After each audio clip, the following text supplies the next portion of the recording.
Howdy, howdy, folks. A-Train here with you for another episode of SimAirport in early access. Let me see how that looks good. Blah, blah, blah, blah, blah, blah. Okay, that looks all right. Very good. All right, swell. So, to start the day, I want to welcome everyone aboard. Thank you for being here. As usual, we ask you like the video if you enjoy it.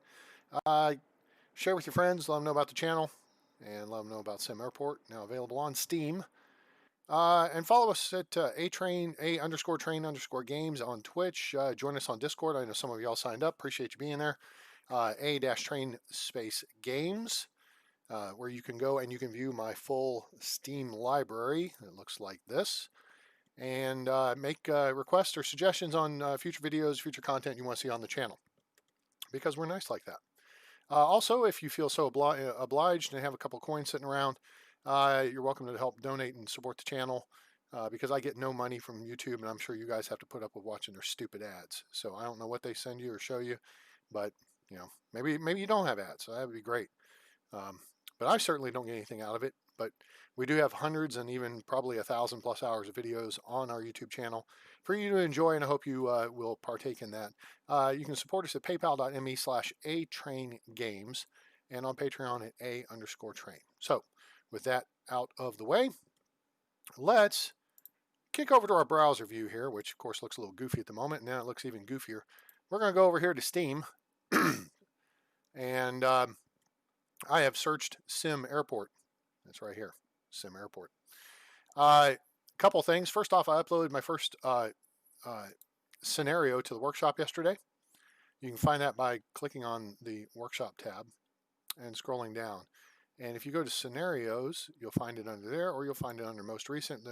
It's right here. It's Amarillo by Morning. Amarillo by Morning. Yes, that is a country song. I'm not a big country fan, but I know it's a song. And I've been to Amarillo, so well, you know. Excuse me. But it's a fun little scenario I built up based on the real Rick Husband International Airport out in Amarillo. It's a converted Air Force base and been turned into an airport to serve the region, and your job is to take it over and run it and achieve, I think there's 9 objectives in 6 weeks or so. So make sure you go in there and then you just click on subscribe, and that will download it and then launch the game, and you can go in and pull it up. I think you can also go through the game and click on Steam Workshop, and it will link you over to this page, and then you can click on the scenarios. They come up in the menu as well, I believe. But if you go this route and you click subscribe, pardon me, then then I can see that how many people have actually shown interest in my airport. I mean, there's visitors and then there's subscribers. So I know there's myself and 3 other people who have taken a gander, at least, if not taken a shot at doing the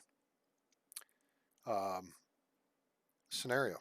So fun times. Hope you enjoy it. I don't think it'll take terribly long. You only have 6 weeks in game to complete the scenario, so depending on the speed you run at, it'll probably take maybe 2 to 3 hours. Also, I made it in the Edge branch, so I'm not sure if that's holding some people back. That maybe you don't have the Edge branch pulled up, but Edge is great. Just go join the Edge branch. It's running pretty stable. There's no major bugs that I'm aware of right now, and so that'll let you play the scenario. I may try to rebuild it out because I don't think I did anything fancy in here in the standard branch. So, but yeah, I think that's good times. All right, so there's that in the workshop. But let's click on the workshop tab again. Today we are going to do something a little different. Someone mentioned the other day, "Hey, how come you don't play with mods, A-Train?" You know what? Because really, I hadn't really ever thought of it. I'm not. Hey, Ronald Garcia, how are you? Welcome aboard. I originally saw the mods as people doing like their version of real airlines, and it doesn't bother me on this game that I don't have the real airlines. It's like, whatever. You're only getting the top-down view of the planes, but it just wasn't a big deal. But then I came in and started looking at some of the mods, and I'm like, okay, well, maybe there's some interesting stuff here. So there's like 4,195 things, and this includes scenarios and stuff, because I think if you scroll down here just a little bit, you will see, maybe you won't. people have uploaded, their airport and stuff, which I remember the early days. People have these ideas of building airports. Like, okay, let's build a 9-tile runway, and then we're going to run it into a gate, and then boom, there's the terminal building. I'm like, how the hell does the airplane take off and land? Away from the building, and then comes in and lands towards the building and make sure it stops in time before it hits the building? I don't know. I'm not quite sure how that works. So anyway, um, so there's these mods, and I clicked on this. This was last night as I was trying to go to bed early, and I did accomplish going to bed early. I just wound up waking up like at 3:30 this morning because I think I went to McDonald's at 4 for breakfast, so I didn't get a whole lot of sleep. Still struggling with some post-op pain and discomfort. I'm thinking they bruised my ribs or something, pulling me from the bed I was in onto the operating table or something last week. So I don't know, but it hurts. It ain't fun. So anyway, so there's mods, and this first one grabbed my attention: gate information display. And let me click on it here so I can show you guys what we're looking at. Gate information display, showing real-time dynamic information of your gates. And you look and it shows the gate number, it shows arrival, departure, it shows the status of the aircraft, and it shows what the flight is. Like the real deal. Well, that's kind of cool. I'm all about realism and, stuff like that. So I downloaded this, and it's pretty cool. Now, the only logical way I see to use it is facing towards you, the viewer, because you can't rotate the airport view. So it's eye candy, but it's really cool eye candy. And it is functional. It does have a bloom on it for information. I did write the devs to give them kudos for it and make a couple suggestions. One was that bloom, although they said, I guess you could put it against a bottom wall or whatever, and that way the information bloom goes upward, even though you see it. Technically, the packs wouldn't because they're on the other side and looking at the back of it or whatever. The other suggestion I made was basically once the aircraft departs, the gate shows closed, and I suggested maybe based on the timing of the next flight, you could just show, okay, say if it were like an hour before the next flight, you would show the flight that just departed for, I don't know, maybe 20 minutes, 30 minutes, 15 minutes. And then, a half hour prior to the inbound flight, you'd switch to the new one, to the next coming flight. If the gate were actually not going to have a flight for a couple of 3 hours, then yeah, you probably, I just noticed that. I was going through and dinking around with some stuff, but I'm not terribly fussed about it. So, if it's going to be like 2-3 hours before the next flight arrives on the gate, then yeah, show it departed for maybe 30 minutes and then show closed.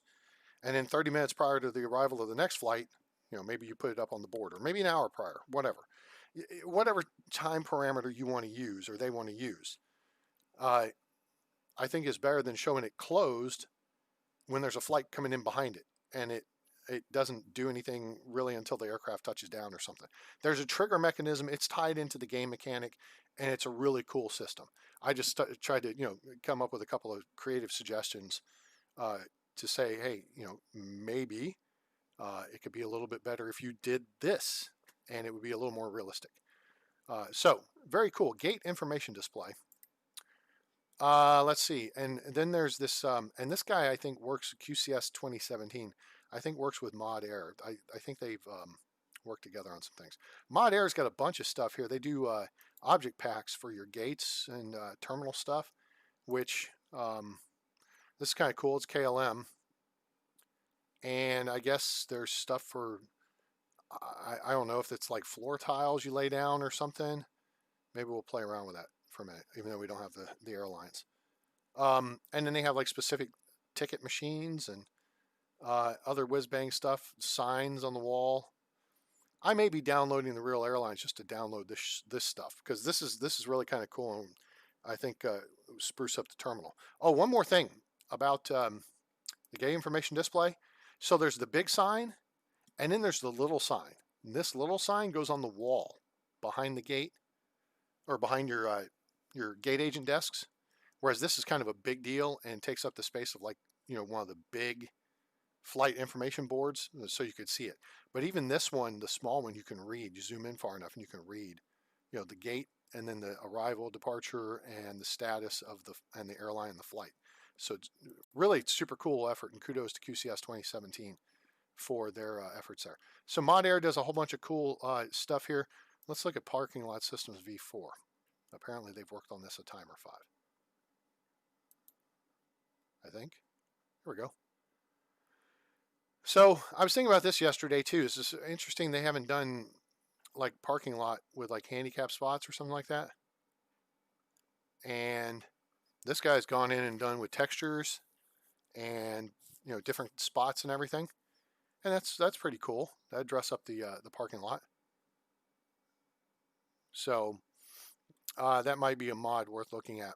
Now again, these are things you click subscribed, and it will load automatically. Hey, David Nielsen, how are you?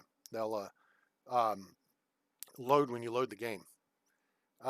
So now, here is one I'm very interested in, although I'm going a little bit different direction with it. All right, so this is Gates' new style. So he's done a bunch of different gates at different sizes, and apparently they're functional and everything. So you got like a 10 by 10 and a 10 by 15 and a 15 by 15, 15 by 20, 20 by 20. Now, I think this is the length versus the width. I don't know, but they're on a 5-spot grid as opposed to a 10-spot grid, which gives you more. I guess gives you more flexibility, because this right here. You can see this picture. This is a 10 by 10 space because it's a square of taxiway. So in theory, you could put this one 5 tiles over to the left, and it'll work. Then there's also stuff up here with a picture. It looks like a bunch of grass stands, which is kind of odd for this game with excuse me, everything having jets. But it looks interesting. Now my interest in it, I wrote a comment to him, and that is, if you can do this, if you can make this stuff and make it work with the game, I have a project for you. And if this guy were listening, I would say I would send you money to do this. And you guys know what I'm about to touch on here is what, 2-3 years ago, 2.5-3 years ago, there was issues with people building taxiways adjacent to the buildings, and an A380 or 747 comes along and the wings are clipping through the building. So instead of changing the physics or scaling of anything, what they did was make it so that you cannot put a taxiway or foundation within 10 tiles of a taxiway. And so they created the physical spacing. Okay, so now the wings won't clip through the buildings. They'll still clip through hangars and I guess fuel tanks and anything else. They'll clip through objects, but they won't clip through buildings because they're based on foundation. You can't build foundation within 10 tiles and taxiway within 10 tiles. Ooh, excuse me again. The fatigue is getting into me. Now, my issue is the fact that if you have planes sitting at the gate and you have a wide body aircraft taxiing by, the wings still clipping through the airplanes. So we didn't fix that issue. And my suggestion to the mods 3 years ago was make the gates 10 tiles deeper to move the planes that much further away from the taxiway. And then you can add some art, which should be functional, for road between the back of the airplane and the taxiway. And while you're at it, let's go ahead and just put road at the front side. Hey, Nicholas, how are you?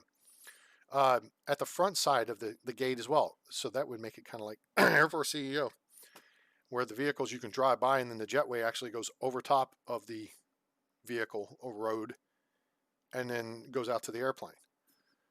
So make the gates instead of 20 by 20 for small and large, even though the small doesn't appear to be 20 tiles wide. I think it's 15 wide. make it 30 deep, and then make the extra large gate 40 deep. And the response back was, well, then people have to rebuild their airports. Well, tough shite. Rebuild your damn airport. It's called beta, and I feel like the reservation there is illogical. You want people to play the game. You want people to play test the game. Why let them keep building an airport they've been working on forever and ever? Make them build new ones by upgrading and changing the game. So I make the comparison to Escape from Tarkov. Now, an entirely different genre of game, but it's still in beta, right? And every few months they do a wipe, where they do a major update to the game, and basically all the stuff you've done to date, it's wiped out, and you have to start fresh. Well, welcome to the world of beta testing. They do that stuff on a daily and weekly basis. So, and it gives you reason to come back to the game. So I messaged this guy and said, hey, what about making the gates 10 tiles deeper?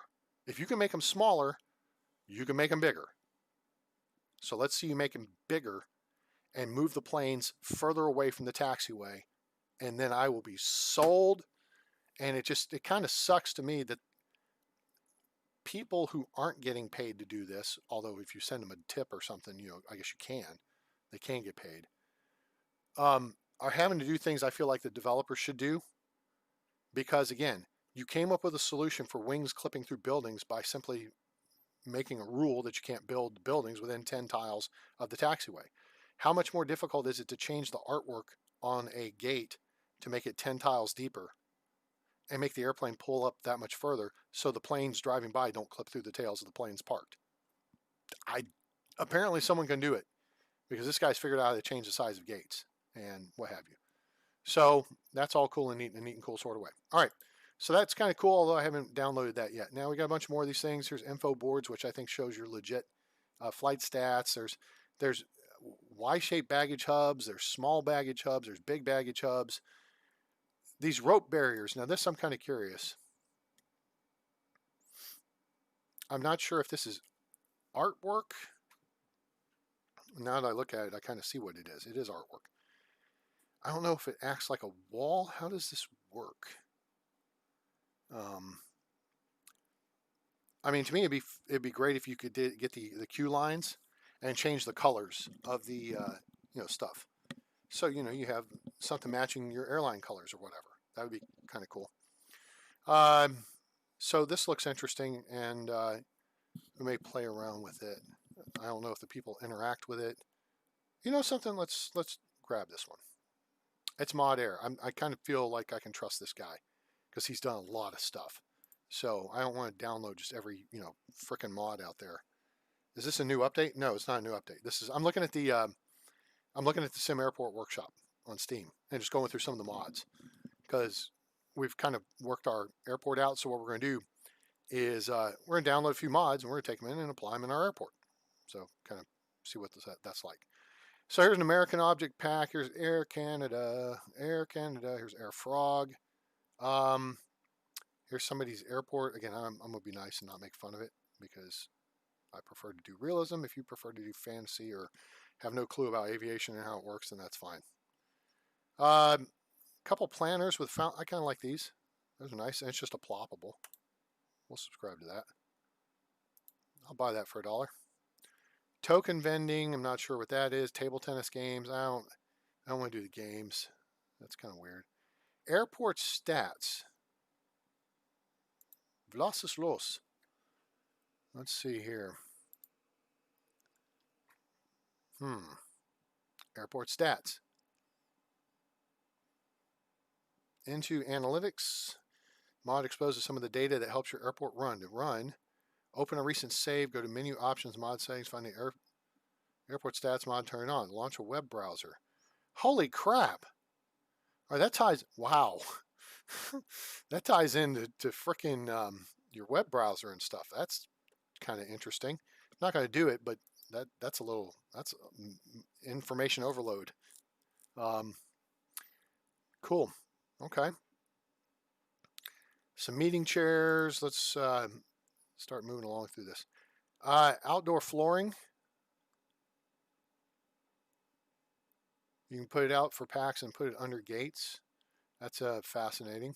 Now, let me ask y'all a question because you all may know this better than I do because, again, all right. So now when you build a runway, you've got like 8 different runway lengths, and now the list of airplanes, there's like 50 of them.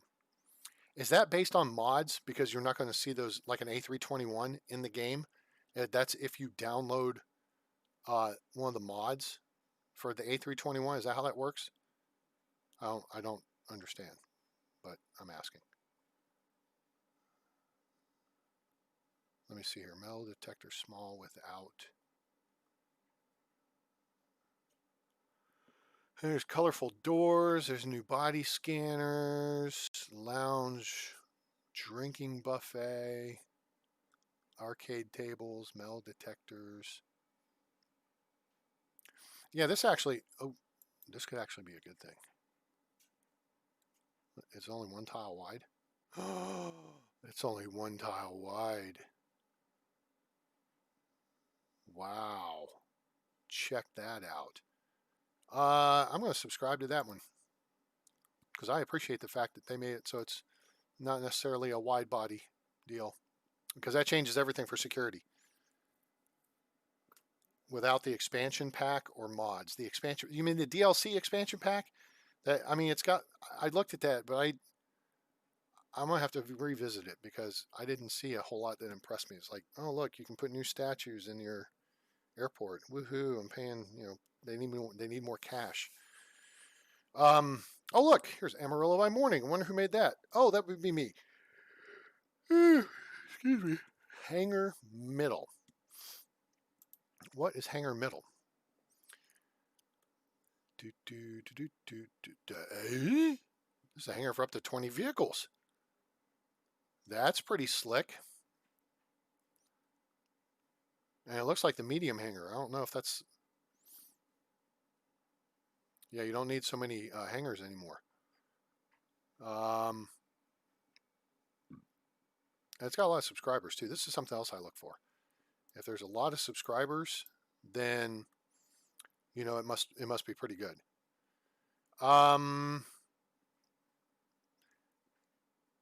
Okay.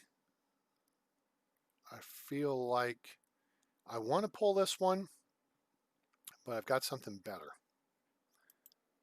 The DLC is not required for anything. All right, yeah. So are there new airplanes in it, or is it just people made A321s and 787-9s and different versions of different airplanes, and so they came up with different runway lengths and whatever needed for the aircraft. U.S. objects pack. There's just for some of the smaller airlines that may or may not just totally suck. Huh. Okay. That's kind of cool. Again, I may come back to that. That's more mod air stuff. I'll have to download the airlines though, because it doesn't make sense to have it without the airlines. Gate sign with stand.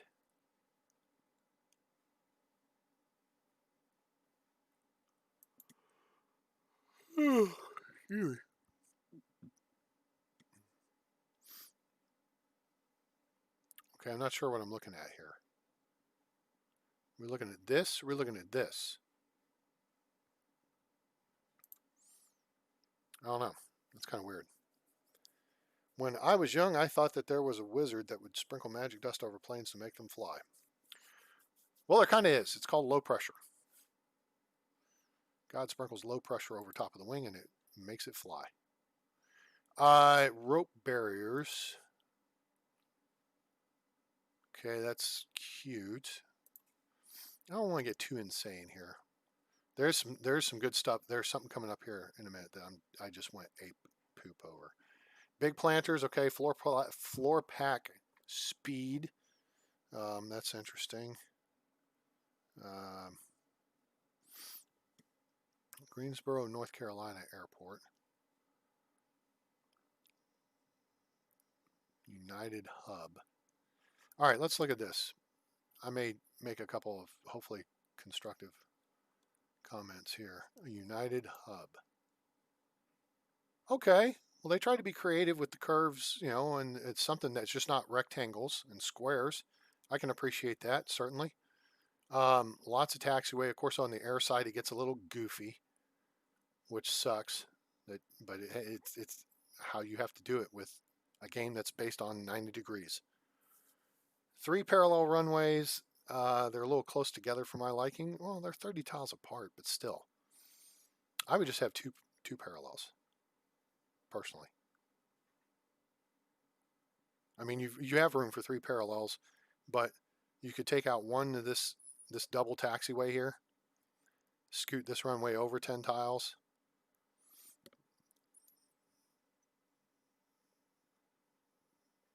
You could move this one out 20 and move this one out 10. Just get like 40 tiles between the. Otherwise, you know, that's creative. Give it credit for that. Okay, so we got more planes, wall signs. Let's take a look at this. Small air, star flight. Oh, so these go kind of, huh?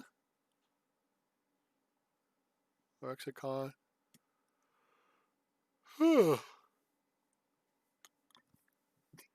That's kind of cool. All right, I'll buy that for $1. I don't have a ton of subscribers, so they got one more. Prayer room pack. That's interesting. Large airports. Boutique air. Fun. All right, so let's head on to the next page here. There's just too much stuff here. Lost and Found. Atlanta Hartsfield, Jackson. Oh, that's what I was building way back 2 years ago before I quit the game. Hooters Air, Table Football, International Airport. Toothless Screen Glass. Hey, Ron Abbott. Welcome aboard, sir. Welcome back to the channel. Appreciate you being here. Nothing in DLC, like you said. A couple decorative items, largely if people want to donate more money to developers. Just ask for donations. You know, or hold things up and hey guys, you want the DLC here? Do this. Let's see here. Toothless Screen Glass.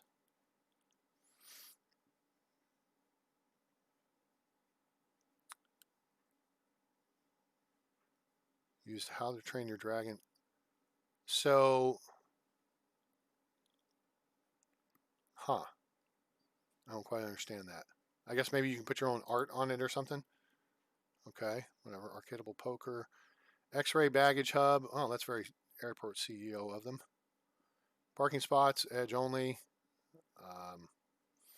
Couches, 727-200, A350 900. Where is the thing I'm looking for here? Drink remote. I think we're getting close. Dessert buffet, drinking vending, informational TVs. That looks kind of cool. KFLL and KBPI.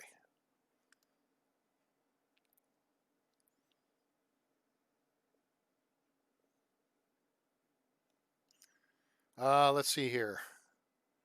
Nicholas, you're finding a way to tick off the Nightbot there, dude. What's up with that? I don't even remember what rules I wrote into the damn thing. Just no all caps and no dropping F-bombs or I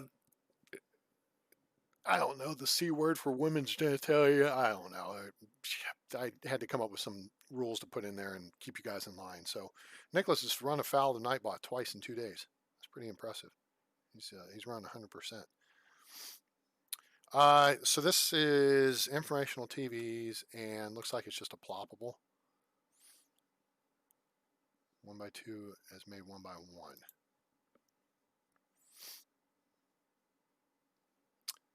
That's kind of legit. We'll throw that out there.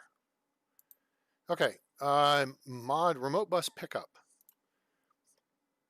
Excuse me. Now this is interesting.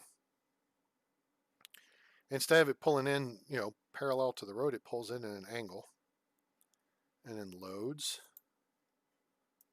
Seems legit.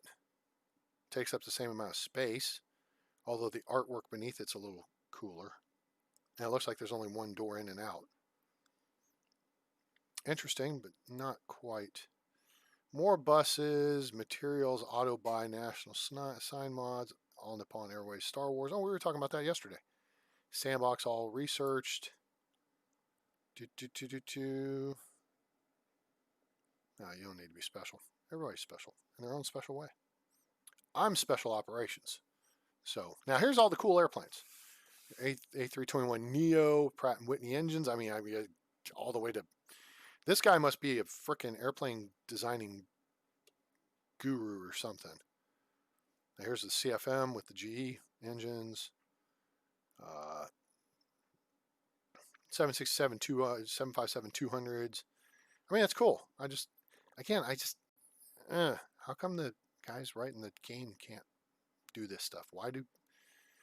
I hate it when I've seen games that, it's like, okay, we're the programmers, we're making the game, and we're going to set it up for people to create a whole bunch of crap that we want in the game, but then we don't have to make it.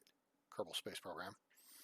And then eventually release a newer version of the game with all that stuff included. So those people, say, hey, let's steal all their ideas. Although I'm sure they're on the drawing board somewhere. Automated ID check. Automated ID check? You know what that means? You could do it without staff. And you know what that means? You save money. Because labor is the most expensive cost. I like it. Let's give that a whirl. Next. Rope barrier. Okay, we discussed this earlier. This is Chick 10,000. Medium security exit door. Okay, so there's big security exit doors and medium security exit doors. These replace the security exits. You walk through the flapping paddles and bloop, or they shut on you or whatever. And so it's a cool concept. I like it. My security exits tend to be larger. But again, this is Mod Air stuff. So you know what? We'll give this a whirl. Let's pick this one up, and we'll pick the smaller one up. We'll give those a shot. So the idea is we're going to pick up a few mods here, load up our airport, and see what we can do to spruce it up. Some of this mod stuff. Okay, there's parking system, that's getting fancy. These are like bigger parking lots and stuff. Enter signs, blah, blah, blah. All right, where's the deal? Lots of airplanes, blah, blah, blah. Blah, blah, blah, blah, blah, blah. Record scratch. Here it is. Found it. Boom. Apron Parking. Now, I hate to say, well, actually, I don't think he did. I think he's got top-down views of basically, you've got the bus that takes people out to the airplanes, you got the baggage cart, you got a fuel truck, and another baggage cart. I don't recall there being a tug in the game, but it may have been released as a picture sometime back by the devs as, concept art or whatever. So, what did he do here?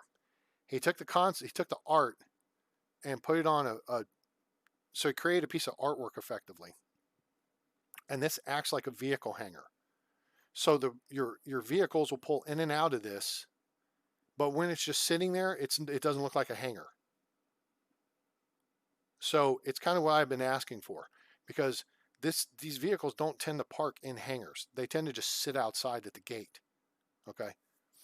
I mean, they may have special sheds for the fuel trucks to park under just to help keep them cool, or things like that. But typically your baggage carts, those sit at gates. Your tugs, they sit out around their gates. Because nowadays they push aircraft off the gate all the time instead of using thrust reversers. Basically, it was the MD-80s, MD-88s have been phased out. That's gone the wayside. Everything gets pushed back from the gate. So, subscribe to this one. I tested this one. I like this one a lot because it looks cool, and looks have something going for them. So let's take a little bit further. Some office furniture, more bins, more airplanes. We'll look for a couple more, and then we'll move along. Blah blah blah blah blah. Modern staff doors. Yeah, yeah. There's some rental car stuff and water, office bins, office furniture, boarding desk set. Oh, let's see what this. Excuse me. This is a little smaller. There's bigger ones and there's smaller ones. Hey, Justin Corman, what's shaking? How are you? So, um, yeah, it looks like these are just, variations of, I don't know if you have to assign individual staff to them. Build as big a desk as you want. There's left, right, and middle. Blah, blah, blah, blah, blah, blah. And so that's interesting, but we'll pass on that for now. More airplanes. Money giver. Fake face recognition gate desk. Okay, interesting. There's Spirit Airlines. Okay, now this, excuse me, is kind of cool, but you have to build a bunch of roads that it's going to make it a little more expensive. Reception desk for lounges. Now that makes a lot of sense because there typically is a reception desk in your Admiral's Club or whatever.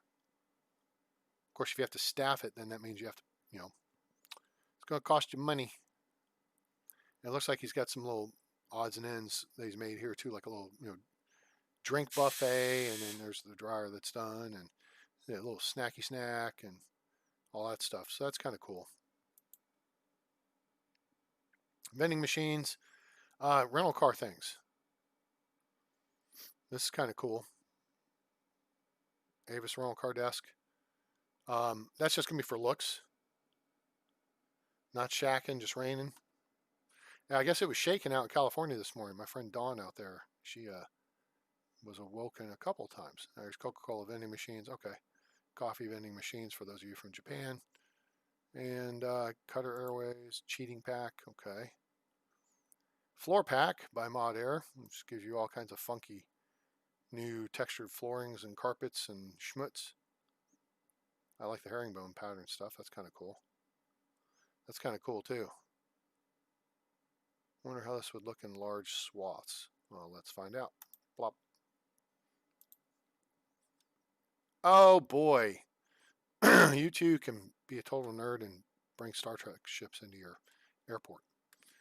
A&A, ooh, all Nippon. Oh, there it is. We were talking about this airplane yesterday. That's the A380 Sea Turtle. Excuse me. Very pretty airplane. So if you didn't see it long enough there, that's what it looks like from the side. This is going to be what you see in the game. That's very cool. I like it. Great airline too. They have their act together. These are their standard airplanes. But then you have the Sea Turtle. Parking system V3, underground baggage depot. This is a Mod Air, so I'm feeling okay. Underground baggage depot. Level -1, level 2. Now also with rotation.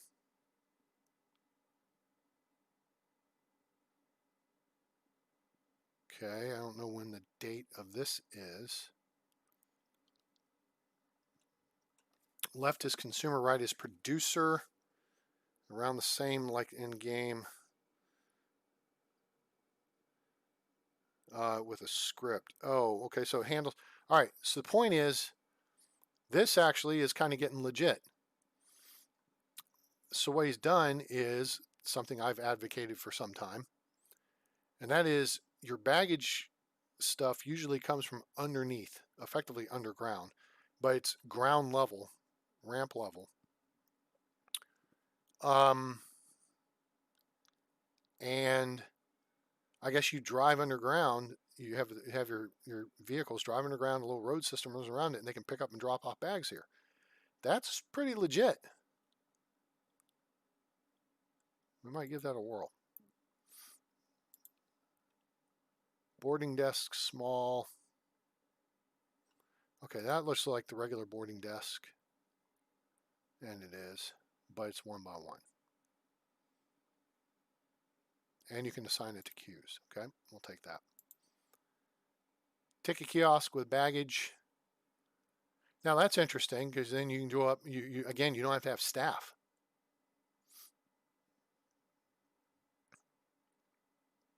That's pretty sharp. It's American Airlines.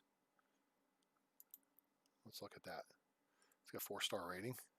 Sheesh. Look how many people subscribe to this. It's pretty popular, apparently. Okay. All right. It's cool. It's casual. We may try that in a new airport. Oh, excuse me. I was working on a project last night for trying to create a small airport, but like old school style, like late 70s, early 80s, where basically everything is one floor and you have a baggage system working. So the idea was the only reason the baggage conveyor would duck underground would be to get under a walkway and to get to the baggage depot, because you can't tie into the baggage depot on ground level for some reason. Should be a fairly easy fix, but I don't know why not. And that was that whole concept I've talked about when I was a kid. You'd go to the airport and there wasn't conveyors, there were rollers, right? Hell, there were rollers at some airports till 20 years ago. So some of y'all may have seen this too. So the ticket people would put them on the rollers and then whoosh, and usually shove them through the wall. And there'd be a hole in the wall with the plastic clear flaps hanging there, to keep the environment kind of contained. Well, in old school airports, when you only had basically one level, you had ticketing on one side of the wall, and they shoved them through those rollers to the other side of the wall. Well, the other side of the wall was basically an open space where they could drive the baggage trains in, and then they picked up the bags and put them on the cart in a covered area, and then they drove them out to the aircraft. Well, down the other end, there was a wall between ticketing and baggage claim, but it was still connected on the back side, usually with that open space. And the baggage carts would pull in from the aircraft, and then there would be a conveyor. And they'd put it on the conveyor, and then it would come out through the wall, and it'd be fun because, the plastic things would flippity flop around the bags and all that shiz. And then you get your bags. That was the old school legit way of having baggage claim. Oh, excuse me. So that's what I tried doing. I was creating as small an airport as possible with a operating baggage system. And I came up with one and kept it within the $1 million. The next step was to try to add a fuel system. And of course, you really can't do that. You got to have at least $250,000 set aside just to do fuel. And then something else occurred to me, that it's ridiculously expensive to get maintenance going in your airport, which seems stupid. But because you have to research your COO and you have to research your construction foreman, and that's going to cost you $20,000, $30,000. Oh, pardon me. I'm sorry, guys. Wow. It's just catching up to me, this 3 hours of sleep a night. Then you have to research maintenance, which is $32,000. So you're well over $50,000 just to get the research done for the two people. Oh, but you can't wait. But wait, there's more. You can't research maintenance until you've hired a COO, put them in an office, which means you got to build foundation and equip the office. And then you got to hire a construction foreman and put them in the office. Now that's $25,000 just to hire those two guys. So now we're pushing, when you add in then, once that's done, plus the additional construction to make the office space, unless you just, cordon off a corner of your terminal,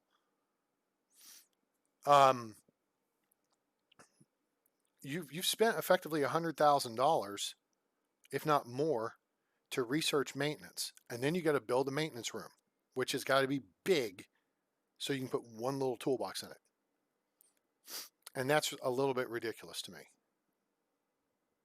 Now, I guess the fix for that is demolish the stupid bag X-ray machine and sell it, and just buy and build a new one. Because apparently those are only good for 5 to 6, maybe 7 days at most before they break down. Otherwise, you guys spend roughly $100,000, if not more, to research and implement maintenance to fix the stupid things. And that kind of bothers me. That vexes me. I'm vexed. All right, enough of that. Okay, so looks like we're getting into some airline. Squirrel Airline. Okay.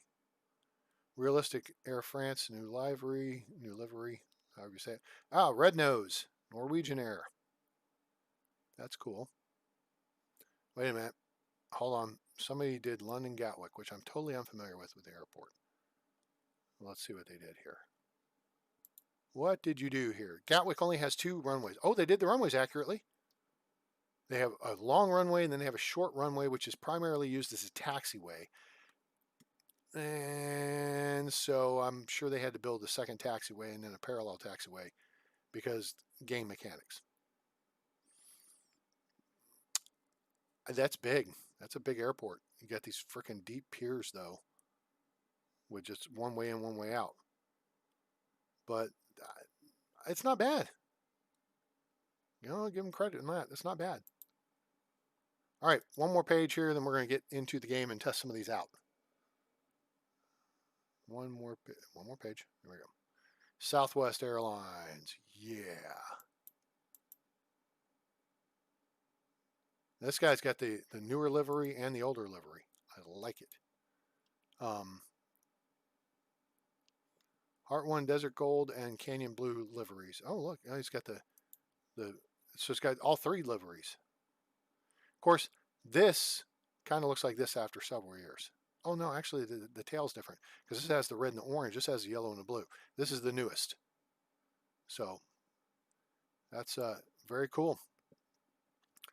So I'm going to have to figure out how to implement the airlines because I definitely want Southwest. I want American, and then a few of the others. Shamrock, which is Aer Lingus. KLM would be cool. Here's another Southwest. Okay, I was looking for mods. Quick gate boarding, self-boarding. Okay. Vicky's Airport beginning to, yeah, okay. Happy Little Trees pack, because we like Bob Ross. Ex-Air Force, by the way. You didn't know that? Those kind of look like happy little trees. Not the happiest little trees, but they look okay. All right, so let's cut the Willy Foo-Foo stuff and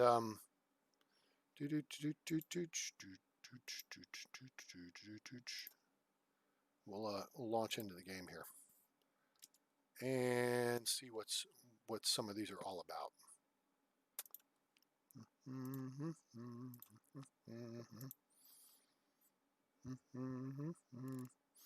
All right, so we're going to get into our summer airport. I'll show you the little airport I came up with earlier, though. You guys might like that. I might upload it just as, you know what, because I feel like it would be a good way to start your career airport. It's just simple, and it doesn't look kind of stupid like the one in the game does. It kind of looks stupid. Let's admit it. Okay, so here we are. I wound up closing out some of these grant things. I still have to do airline services because we got to have 10 offices, negotiate and assign 10 offices. So that's that negotiating thing. And then passenger experience, functional kitchen and cafe, and then stores and first class lounges. PAX environment at 80%, I'd say we're pretty set. We're at 90 plus. Otherwise, I got the other 4 closed out. So I don't know if that, I think I got early morning. No, one of these others is early morning. Okay, so let's check out some of the stuff we pulled from the workshop, shall we? I think we shall. So we're going over here to construction and objects, and it's the stuff pops at the very bottom. So wow, there's a whole bunch of it. So All right, so let's start over here. Oh, this ain't gonna work. Double dumbass on me. Ain't gonna work if you're sideways, is it? Yeah, there's no way to rotate it. Oh, that's stupid. Okay, so only if you have the ticketing across the top will these signs work. Which is nothing against the signs, no knock on it. I mean, you can't rotate it. You should be able to rotate it. Planter with fountain. Kind of pretty. I'm not gonna put it there though. That's a little bit of a crowded area. Okay, rope barriers. Let's see what rope barriers do.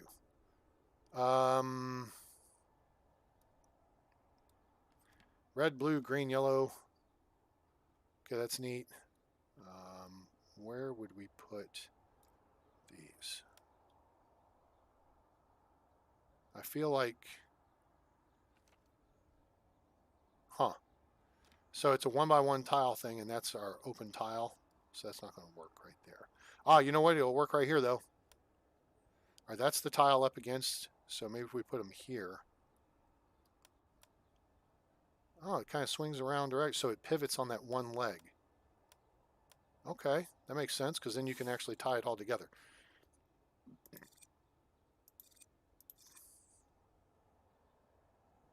Okay, it's kind of cool. Let's try the...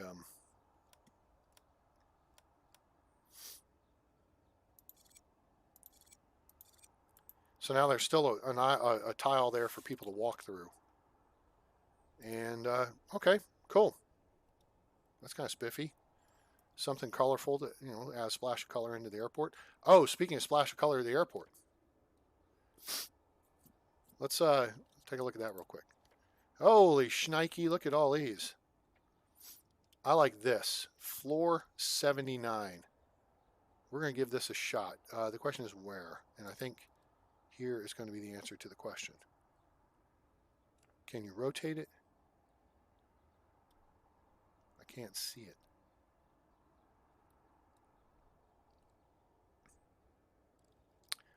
All right, well, let's just do it and find out. So floor 79, you are about to get your breaking in here. All right, let's kick this in the ass here and see what we got going on here with some of these mods.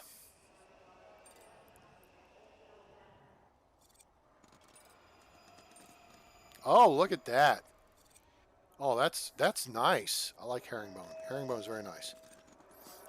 That is cool. We will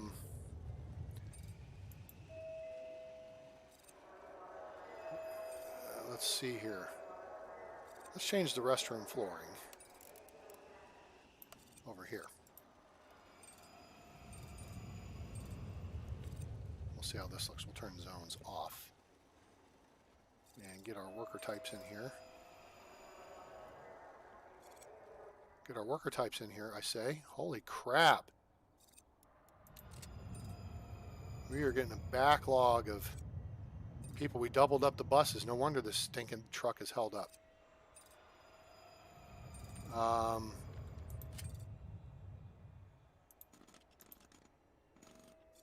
Buses every 15 minutes.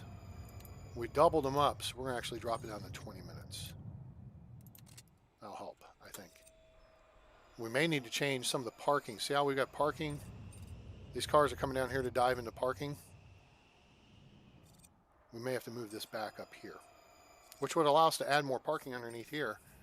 So that's a benefit. But the other aspect is then these cars aren't tied up.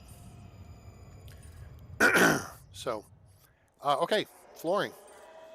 That's kind of nice. Kind of an adobe tile. I like that. Very cool. All right. What else we got here? This looks kind of spacey. Now, I'm not talking about Kevin Spacey because that would be kind of like molesting of me. Oh, did I go there? Eek. Let's see what the arcade looks like. Now that looks much more appropriate for an arcade, doesn't it, boys? Uh-huh. That's legit right there. I like it. That's slick. Makes it pop. We don't have any flooring in here. Let's see. What would be good flooring in here? What is this? This stuff gets a little fancy here. Let's drop this in here and see what it looks like.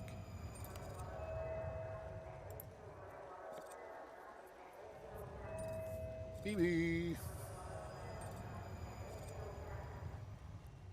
What's our chef dude doing? He's washing his hands for like 20 minutes. Okay, so that kind of looks like a dark bamboo mat.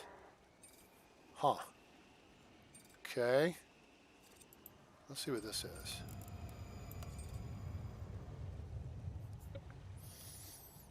Kind of get a look here.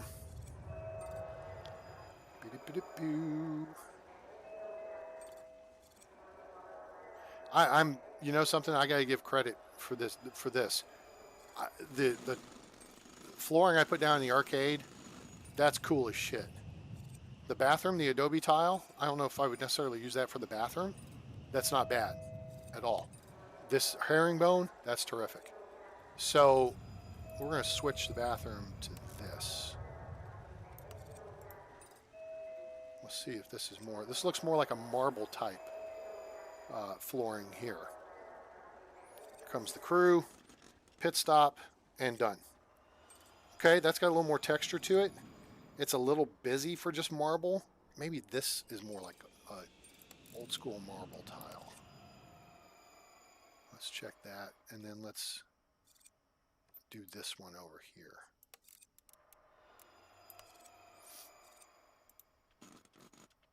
That's better. I like that. It's not quite as busy. It gives that marble tile look, but it's not as busy as the 73. And then that just looks like, you know, a textured tile. We're going to actually change that out to 70. I like it. This flooring looks okay. Then these look like real decorative stuff. And you could do these at your gates and what have you. So, cool. All right. So that flooring pack, yeah, look at that.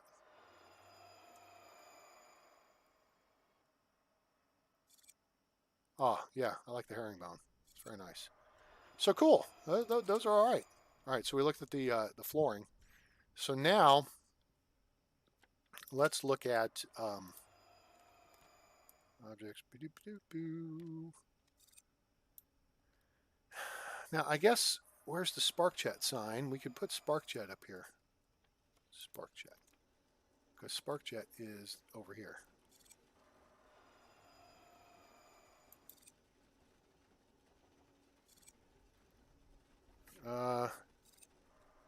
We're going to put this here, here, and here. We're going to dismantle this. And then we're going to get the gate info display large. Boom. You guys are going to like this. Get this built. Let's get this built. Now, you take this, you assign it to the gate. Close and zoom in. Look at that. Huh? That's slick.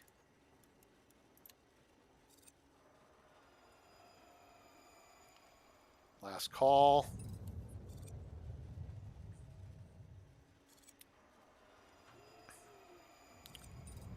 See now, final approach landed. I mean, there was no time between flights there.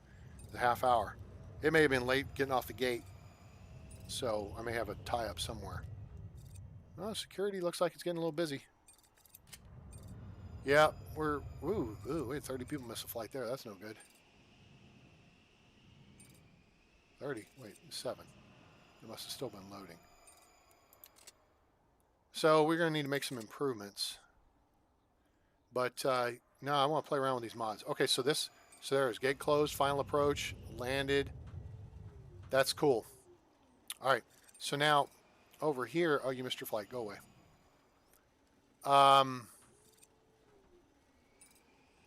Let's take, we can do it over here, I think. So this is,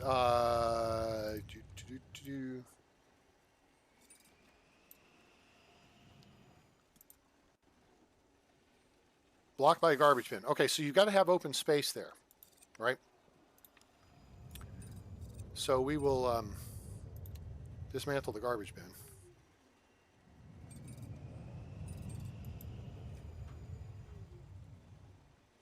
We'll put that there. These are pretty slick. Because the other ones take up a god-awful amount of space and people go wandering up to look at them. I don't know if they'll do the same with this. We'll see how they interface with it. But this is pretty slick right here. All right, so you load that up. Now this one here. This is the B1 gate.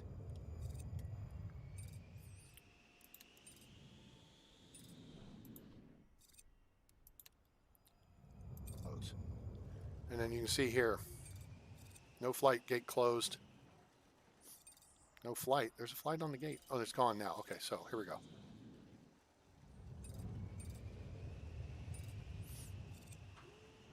There we go. So let's slow it down. You can actually see it. So it flashes through it says gate, and it says arrival, departure, and then it gives you the gate status, or the flight status, and then the airline and the flight number. That's cool. I like it. I like it a lot. So that's cool stuff there.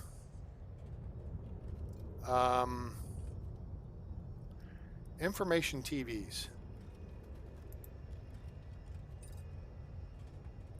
This just makes the airport look so much better. Now, you can turn them. You can, and it's got a backside too. Look at the back. That's legit right there. So let's put some of them like right here, and we'll see what people do. And do we have? Oh, we got a space right here. Put some of those right there, and we'll speed it up. That's a nice little piece.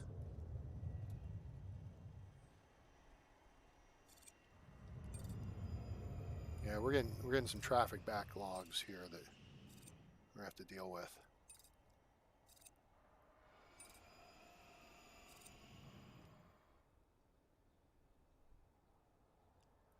Okay, those get built. They got built. That looks slick. Now people are walking through them. Do they provide? Oh, look, they do work on the information heat map. So you can see these little guys. They make a blob. I mean, now this here is working the half circle. This one's doing the full circle. These are doing the full circle. I mean, I could see that, it just being the easier way to do it. But now here, the solid wall is blocking it. So that's good. That's well done. I mean, in theory, you could say it's along a wall, therefore it cuts off at this point, but the influence, whatever. That's fine. Not a big deal. Okay, automated ID check. We want to fart around with that. Let's turn this heat map thing off. Automated ID check. Now what if...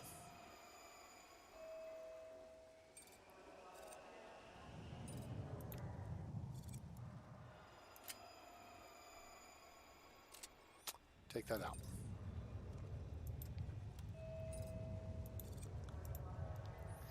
And let's put this in. And then we're going to assign it to the 2 queue lines once we get installed. Okay. Assign. So that's a first class check-in, and then will be a coach check-in as well. Now we're at the end of the day, of course, so that bollocks things up. Well, so you know what then?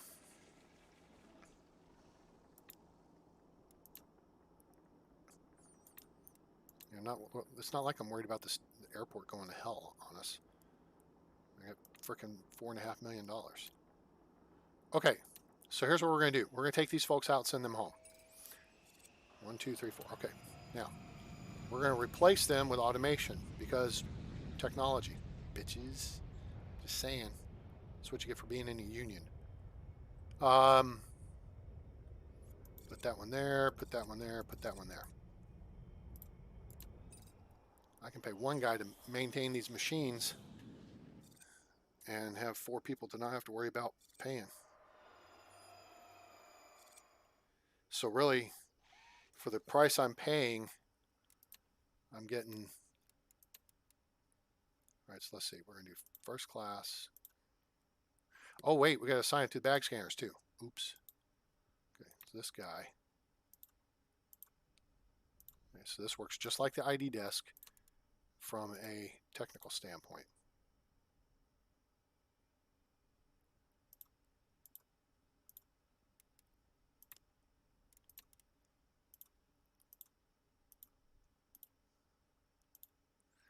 Okay, cool. So now it's set up. Now, the beauty is we go in here,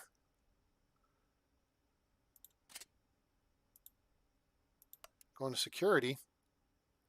We got 4 less work positions. Baking some chocolate mousse pie right now. Send me some virtually. Hey, that sounds fantastic. All right, no problem. Enjoy that, Nicholas. Although I like mine cold. So yeah, let it chill. I don't know if do you normally eat the stuff warm or cold? I think I've always eaten it cold. Chocolate mousse is great. So hope it comes out fantastic. Managed staff, 33 at 29. You know what that means? 1, 2, 3, 4. $6,000 down. Security. It's costing us $1,160 an hour for 29 people. Let's see here. All right, the next episode of the Raid series is out from Pistilli. Yahoo Mail.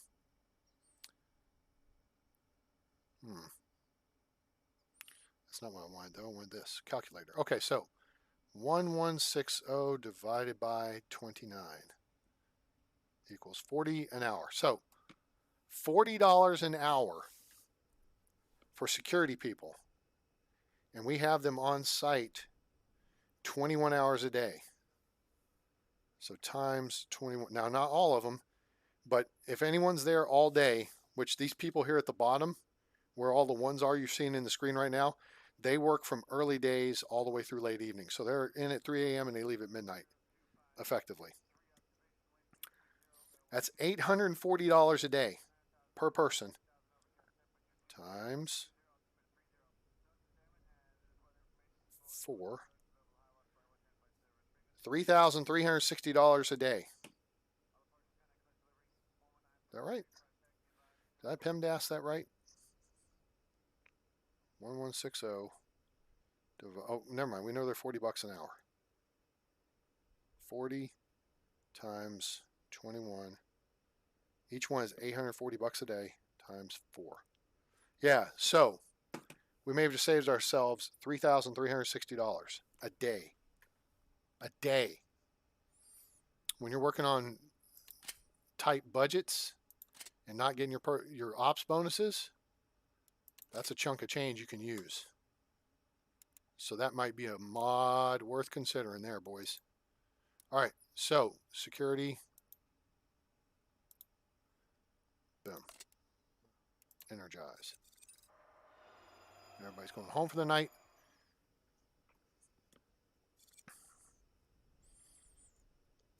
So in theory, we could replace the ID check stands, and that would save us probably 8 people through the entire day. And what was the next element we downloaded there? It was metal detector, security exit, medium security exit door. Oh, here's these exit doors. Ah, man, what a knucklehead. Big security exit doors. Okay, so there's the exit side.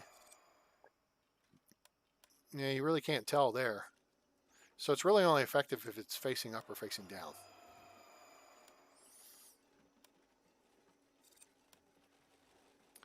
But since I got 5 tiles of width here. Oh, look, they're working. Look at that.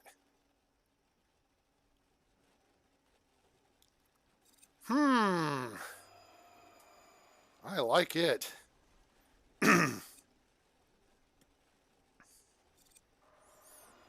mean, think about this. You could narrow down your security staff pardon me, if you put these ID checks in stands, and then you get remote bag scanners,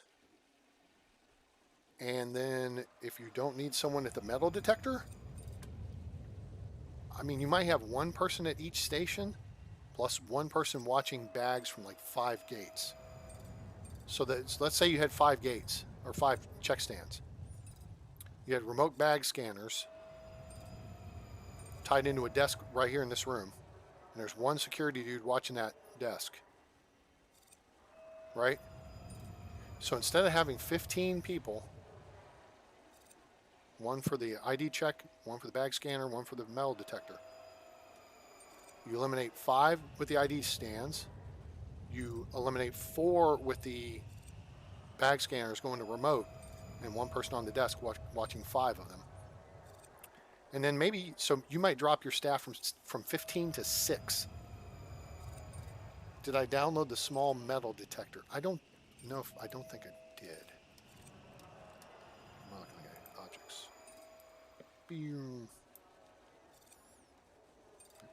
Arrow stars.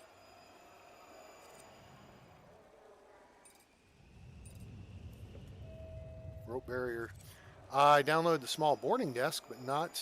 Oh, wait, there it is. Metal detector small. And this cuts the spacing down. So now we can,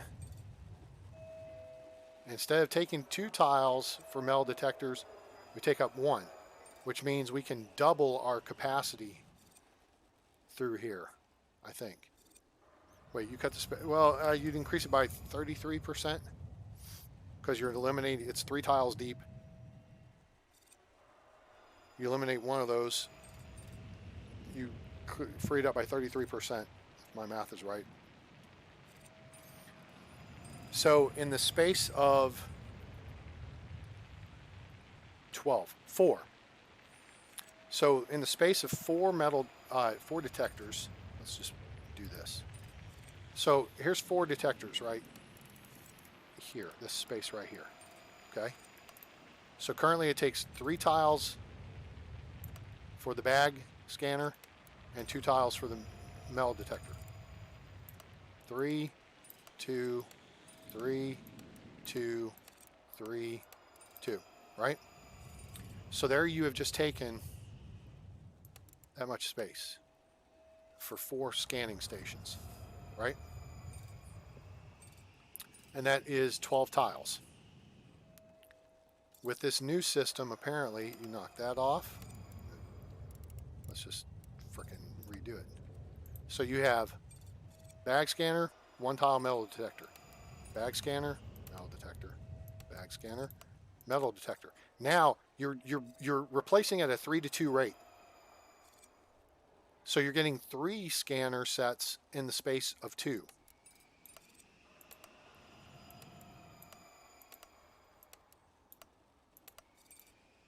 One, 2, 3, 4, 5, 6. So now we've got 6 scanning stations in the space of what would have taken, what currently takes 4.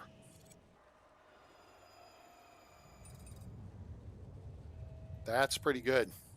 That will increase your security throughput while minimizing the footprint.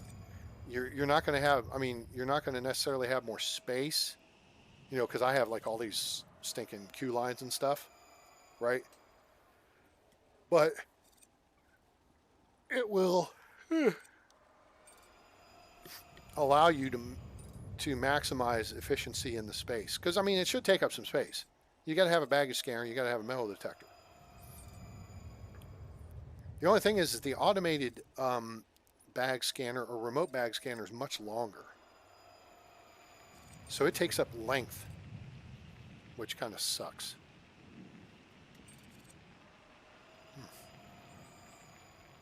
Back's kind of sore at my incision site today. Well,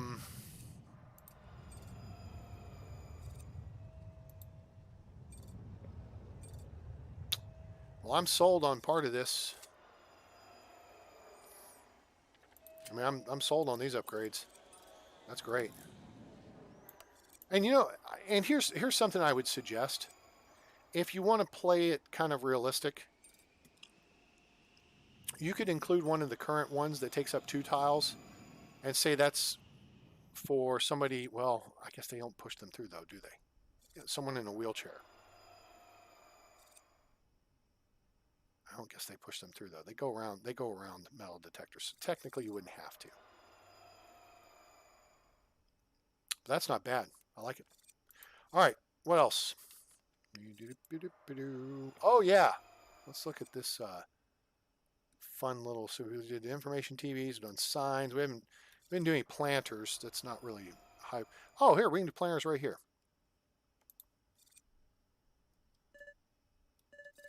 Okay, it doesn't turn. Put a planter there. We'll put a planter here. Yay. Okay, 2x2 tiles. Those can get built. Let's go out here. Take me out to the ramp space. All right, this is currently empty.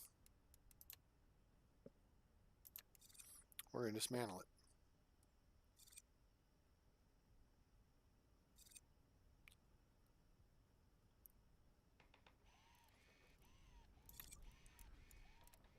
I gotta sell everything off here. The pit crew does their work. Apron Parking. Check that out. Oh, now here's the deal. They overlap. So you can go all the way up to it. You can make it as many or as few slots. I guess it would take up the same amount of space. But it doesn't butt against each other like that. It goes like that. In theory, you'd want to have a road going in the backside of it, which we can do just for giggles, but it doesn't work. I mean, it may. It interfaces with it. But it doesn't actually function. The vehicles will come down the front and they'll turn in, just like a real hangar, just like the other hangars in the game. You'll see them start, the vehicles start pulling out here. Oh, I don't have anything assigned yet. Duh.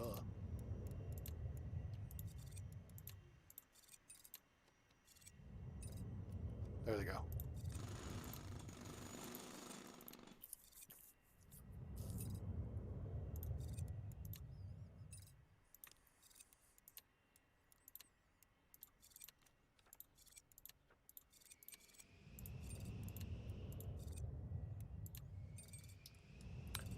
So we'll do that right there.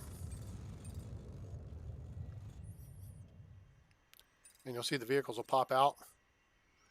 They'll pop back in. They'll do their thing. And it'll just drive back into the space. There it goes, just like that. Just like they disappear into a hangar. It's just a different piece of art. So now I should be able to get rid of... Oh, yeah. Deleted, that's weird. Now I can get rid of that.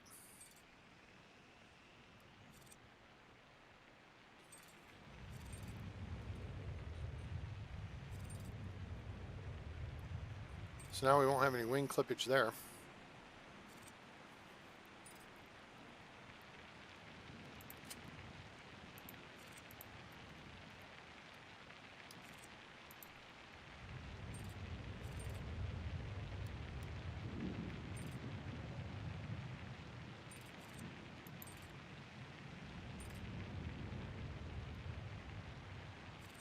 I mean, I guess you could just overlap them however big you want. It just kind of, to me, it just looks cool seeing the vehicles parked there because that's legit.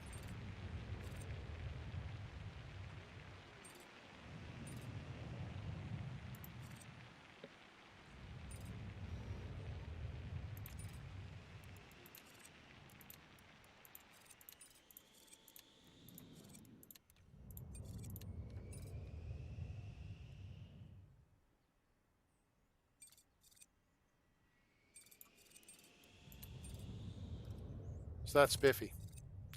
I like it. And then if you want to make it look, a little more legit, you can put road all across this too.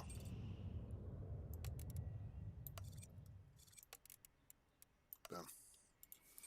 Sweet. Guys, that's cool stuff. I mean, look how much better that looks. It looks so much more realistic.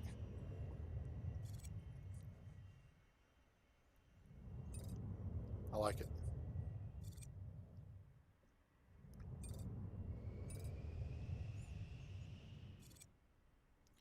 The fact that it doesn't, you know, it's only partially functional, that it functions like the old one, okay, it's not a big deal.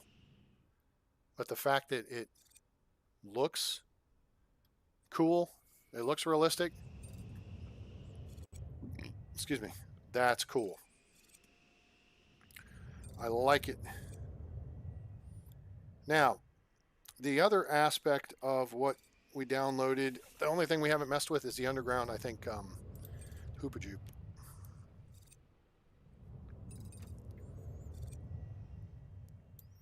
Baggage depot underground. Yeah, so a small boarding desk and a ticket kiosk. Let's look at the ticket kiosk.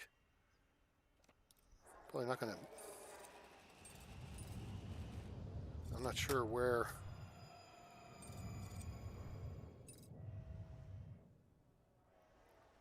You're not sure where. I see exactly where. The problem is it won't fit unless I take that wall out, which would be stupid.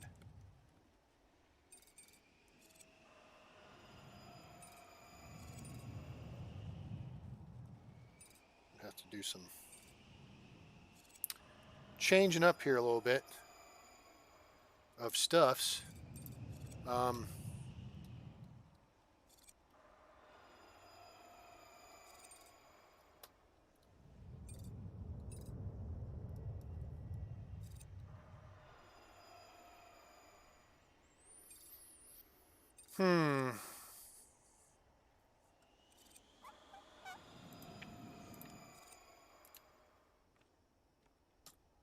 Okay, I think we can do some changing up of stuffs.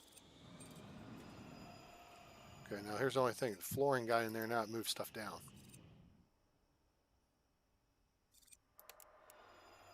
Uh-oh. The ATC tower is too close. Nuts. Well, we can't move that like I was hoping to. So the idea there was we'd have to eliminate this wall.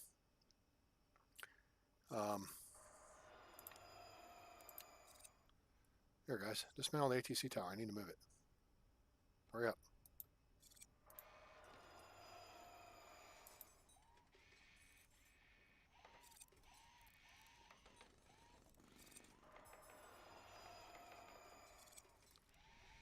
Stupid taxiway. There. Right there will work. Hey, guys. Come back. Oh, we got time. Oh, hell. Except everybody's running out to the runway to fix the runway. That's terrific. That'll shut down flight ops here if they don't get it together. Damn runway needs maintenance. All right, boys, you're going to have to move quick. The beatings will begin. Okay, all the stuff should have been delivered.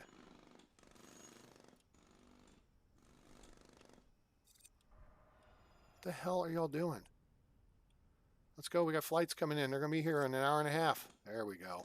Gangbang. Now they're on hold for parts.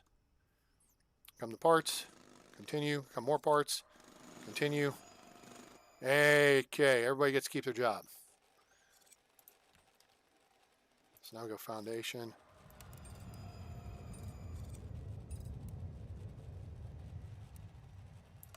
Go about there with it.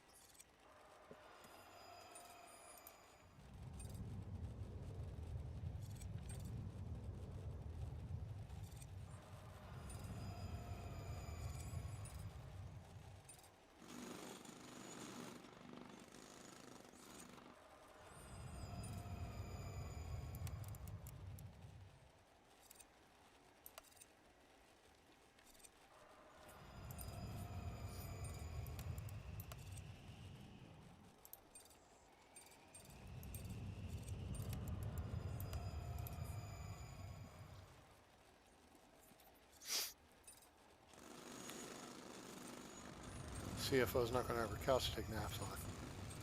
Oh, we can put it back in there.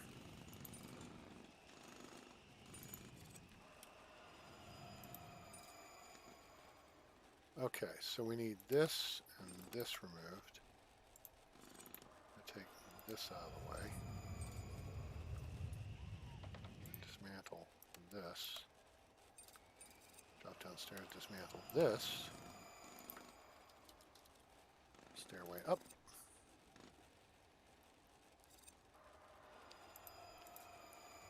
Put that there.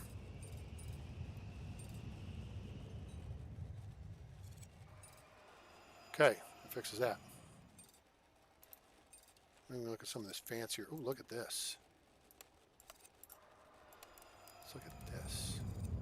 Now wait, let's put this down here. And then up here, we're going to put in this.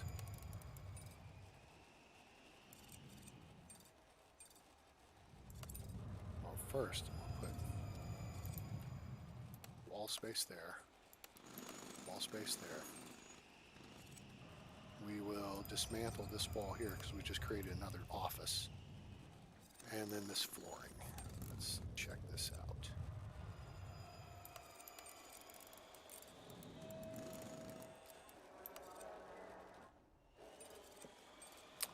CFO, nah, new office gets me guinea pig.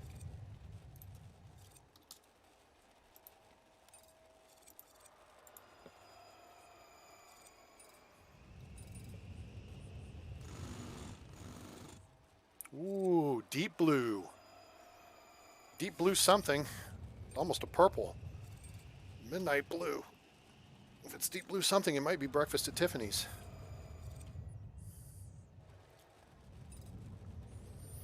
Now let's see here. There's some fancy tile there. I know we didn't look at all the flooring. So that's purple. Well, let's tile up this up. What is it? 1, 2, 3, 4, 5. Let's tile that purple.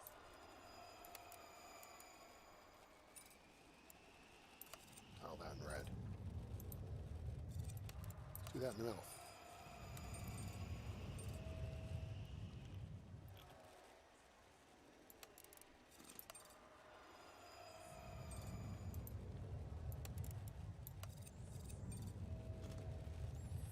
Okay.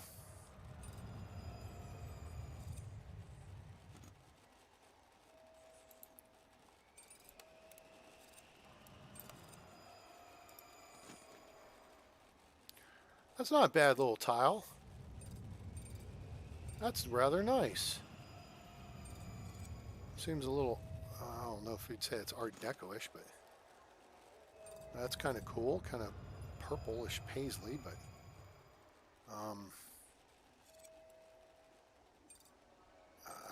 it's not bad. Okay, I'm pretty pleased. I mean, you look, you see that there's dark blue, dark purple. You got some yellow, got some red. These floorings, though, I really. Yeah. Which office is mine? Is mine COO? I liked. I really like the herringbone.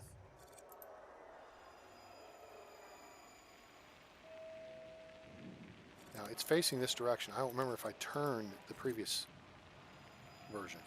Do I have?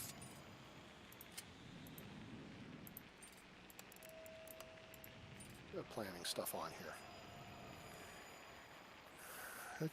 2. Yeah, that's not the way that should face.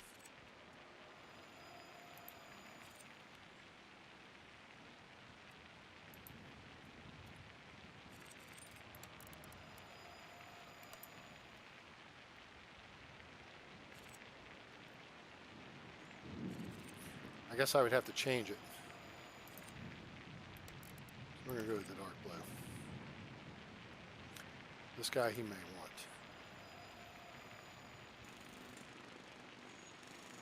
Did it turn direction down here? I guess it's all up and down. It needs to do another version where it's turned left to right. That'd be cool.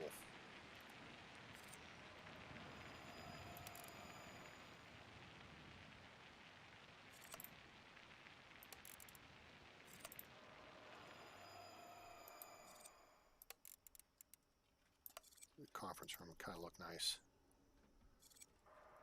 Let's get rid of this old Romanian flag look here. Drop this back to this pattern. Okay. Interesting stuff.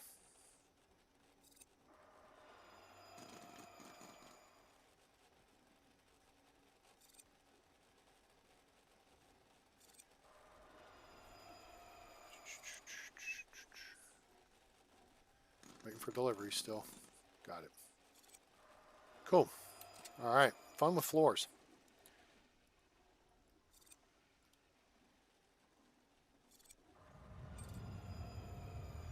Are we getting back to on time with our flights? Nope. One person late. 4 people, 3 people, 4 people, 2 people. Huh. All right, so the idea there was to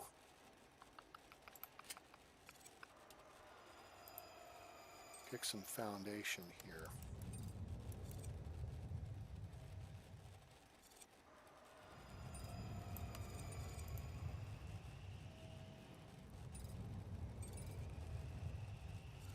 Let's see. That with the wall.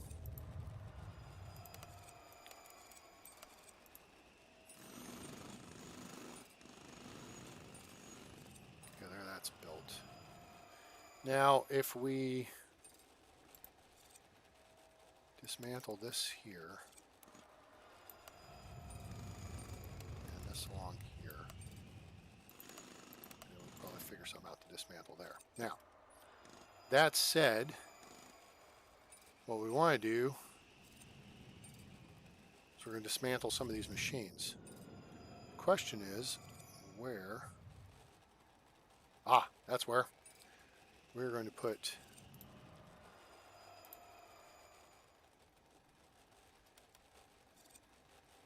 that right there. Perfect.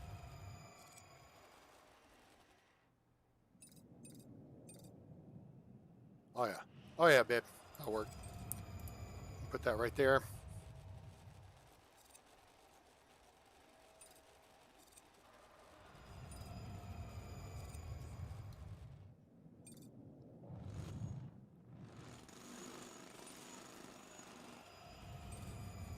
Okay, so now there are ticket kiosks with baggage attached. Now the problem is they take up 2 tiles space.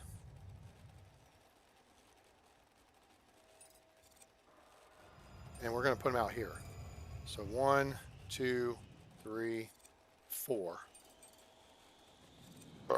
Excuse me.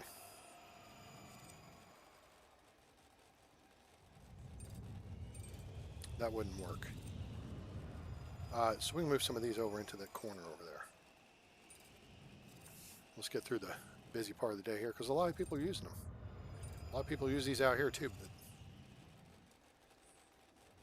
this may speed up ticketing. We'll put 4 across here.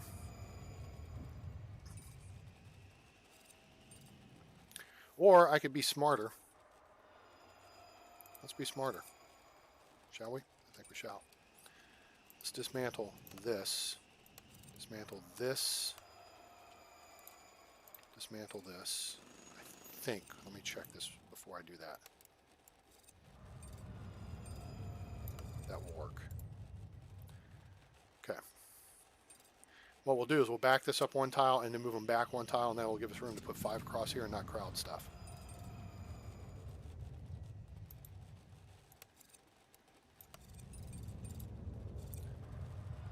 All right, let's do that.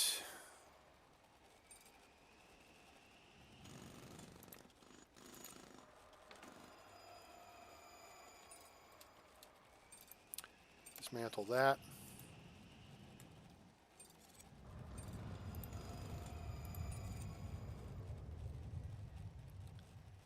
Oh, wait.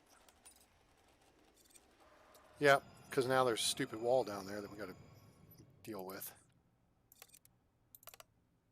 Yeah, so we got to build the foundation down here first.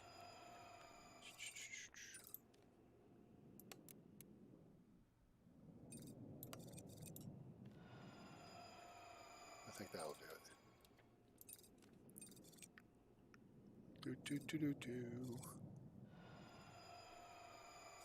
Oh, we need foundation down here too.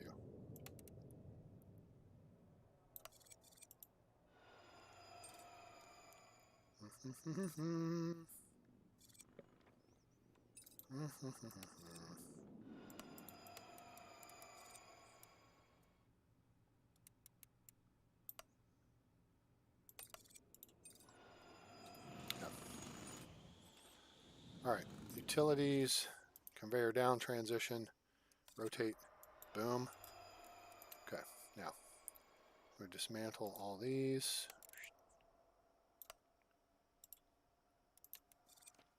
And then we will go to ticketing, pause, and do 1, 2, 3, 4, 5th. Yeah, it works.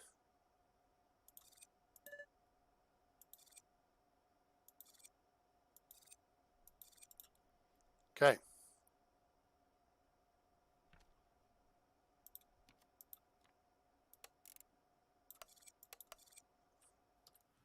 Right. And then we do this. We do that. And we do this. And that's an input. And boom. Confetti.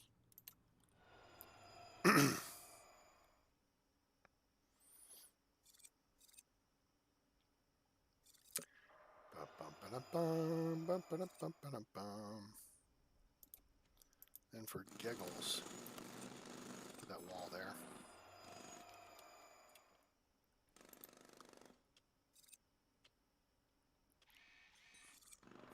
Okay, that's all hooked up.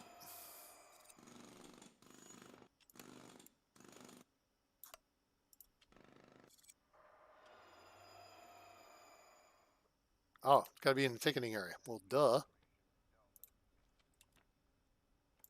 Ticketing. Well, we're not showing the zones right now. Blockhead.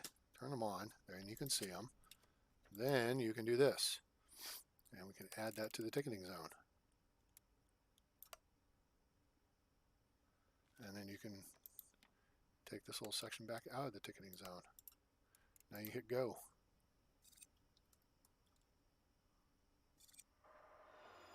There we go. All right. Yeah. So now the early birds show up. They can actually get their bags processed through instead of having to wait in line for staff to show up. Of course, we could replace staff with these, saving money. Let's get some to security quicker.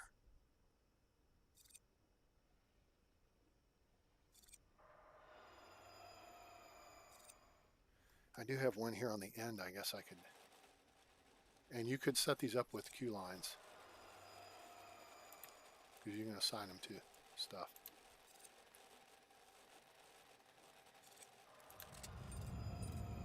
We'll just let people bum rush them for now. What's social distancing? As if. Uh-oh. I'm getting short on water here. Okay, so you're seeing how these fun little mods we've implemented or downloaded work. What do you guys think about that? I think it's a lot of good functional stuff. It's fun. Kind of, you know, jazzes things up, like this sign over here. It'd be great if they could include the SparkJet logo somehow onto it, implement it, or the colors or something. That'd be super cool. I mean, wow. But you know, otherwise it's not bad. Based on the airline at the gate, but then again, you'd probably have to come up with something for everything. And then if you downloaded this and you downloaded a bunch of realistic airlines and there wasn't a matching board for it, blah blah blah. Yeah, I don't know if that worked great. Well, okay, we did good, except this guy was late off the gate. So it looks like we've actually improved the speed here. B1.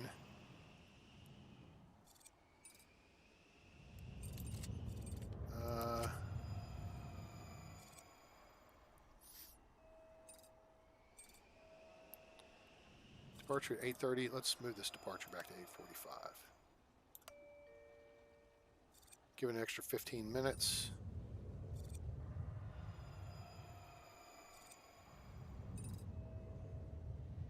Yeah. Actually, we'll give it extra. No, that's 2 hours on the gate. That should work. Because people go get on the bus for it. Well, the airport's big. Well, I mean, this is a big airport for me. I usually don't build them to the point that they get this big. I mean, we're running I mean, we're not running 3 gates here at the bottom, but we have them. So we got 12 gates.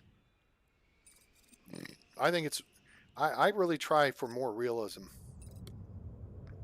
in the function and the form than I do for massive numbers. I don't need to have 5 gates of A380s coming in and out, whatever. So did you see this, Nicholas? These are the parking things over here where it's got vehicles parked. So these function like vehicle hangars, but it looks like there's vehicles actually parked instead of being in a hangar because vehicles don't typically park in a hangar at airports. And then we've got the funky little sign here that talks about the flight has landed. And let me slow it down. Let's slow it down.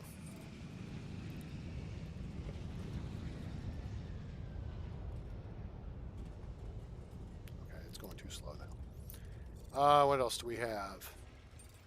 We got our fancy little planters. Those are pretty. Let's see what that does to the bloom. Of course, I got plants everywhere.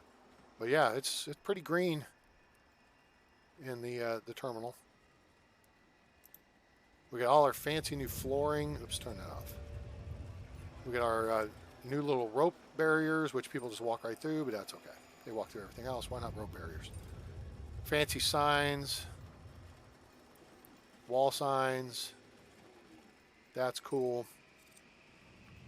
We got our TV signs over here. Those are neat. Again, people just walk through them, but that's okay. What else? Then over here we got our ID check, automated ID check deals. Those are slick. That means you can eliminate positions in security. And then you got the ticket kiosks with the baggage connection. That's helpful. You can eliminate positions with those too. You can eliminate ticket takers. I mean, for reality standpoint, you'd probably want to have like, a bank of them. So say this was just the SparkJet check-in, right? Dedicated. I'd have like 2 with people and then 2 automated. You don't want it to be all automated because you want people there to answer questions from a realism standpoint.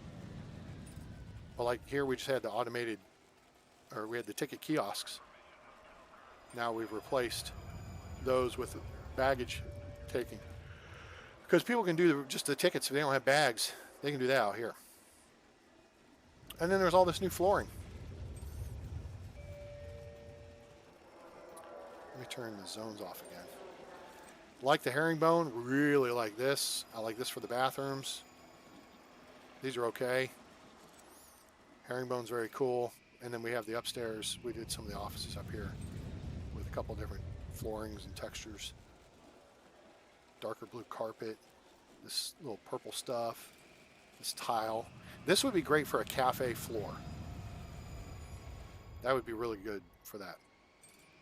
This could be a good cafe floor too.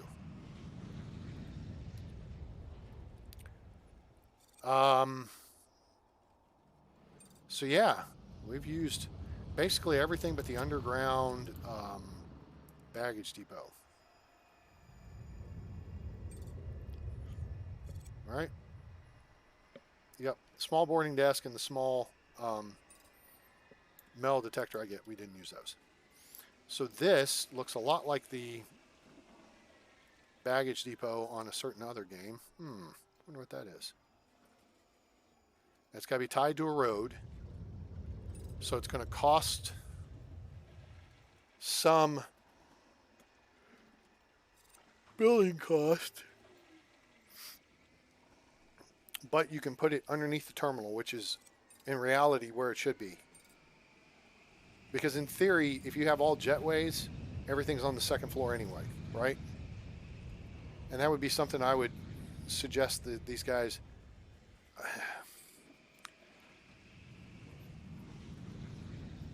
that you could build. There needs to be a system for building foundation and then building basically nothing in that space. Or you could do parking in that space. Well, maybe you can just do that. A-Train, why don't you think that one through? But you gotta do roads. So I don't know if you can do that on ground level. Can you build roads over foundation on ground level? I don't know if you can. point being, it would just be empty space and there'd be concrete piers supporting the floor above, right? So the vehicles would drive underground, or they'd actually drive under the building, and then they could do their baggage loading and all that stuff. So basically all we're going to do is set up, road ramps up and down, and put a road basically where we've got this. And then your baggage carts go underground to load and unload bags, and they'd be under the building. So that'd be like legit, like right here. Right?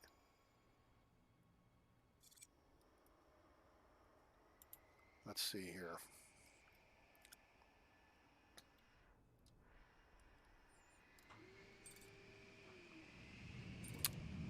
Oh, wait a minute. Hold on. I just realized something. So that's the bag connection. So you need it this way.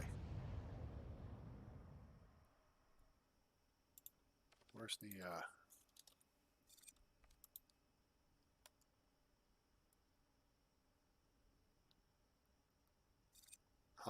Won't quite fit here.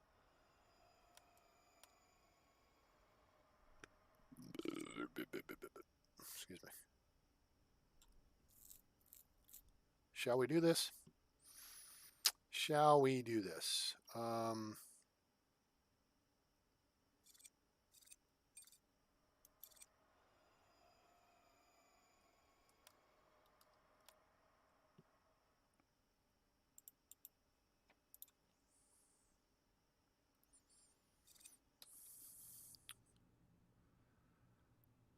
Okay, let's give that a shot.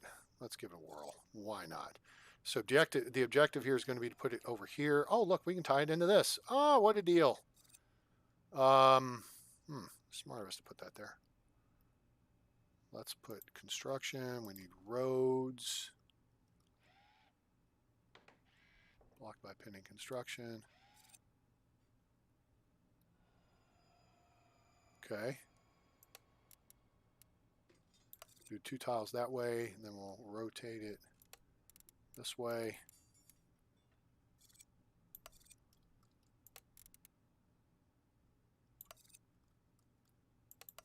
And do that. Okay. So then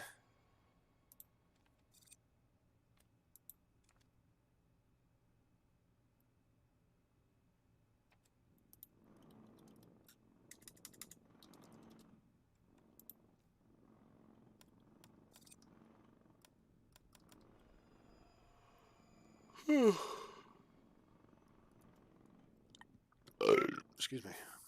We gotta get the road built first. So we'll get the road built first.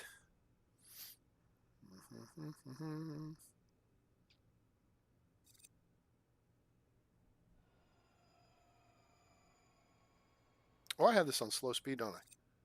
Or do I? There we go. Come on, guys, any day. Get her done.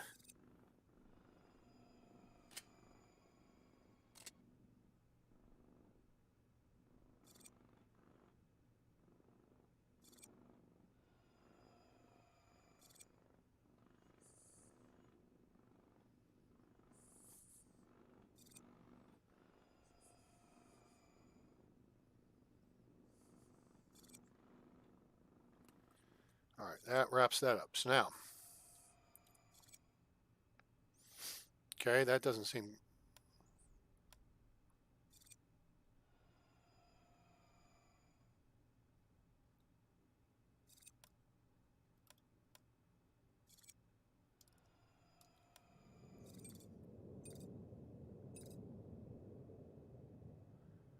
There's an... Okay, so we got to take out this wall here, I guess. Which means I got... How big is that thing?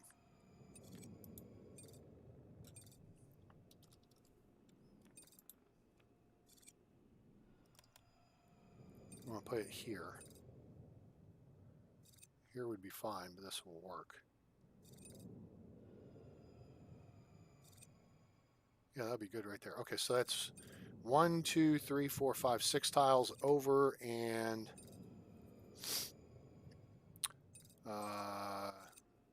1, 2, 3, 4, 5, 6, 7, 8, 9, 10. Okay, 10 by 6. All right, so let's build some foundation. Start here. 10 by 6.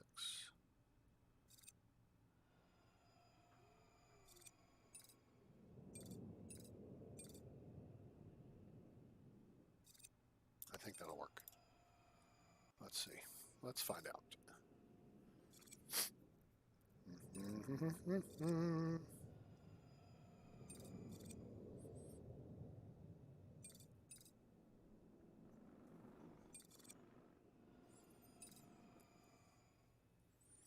When I started YouTube, what was I thinking about when I started? What was I thinking about exactly? What was my objective?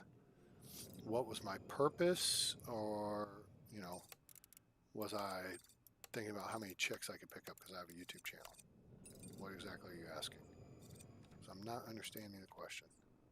We'll go ahead and fill in this space here just to simplify this. Now we should be able to get it.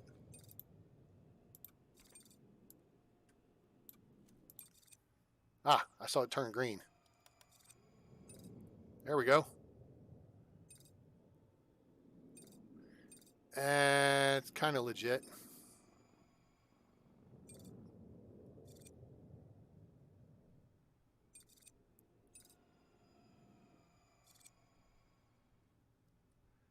Seems like it ought to go this way.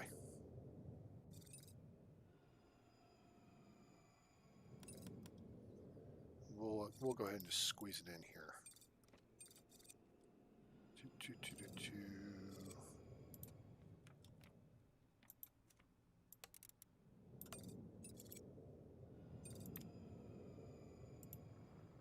This is going to be consumer, producer, utilities.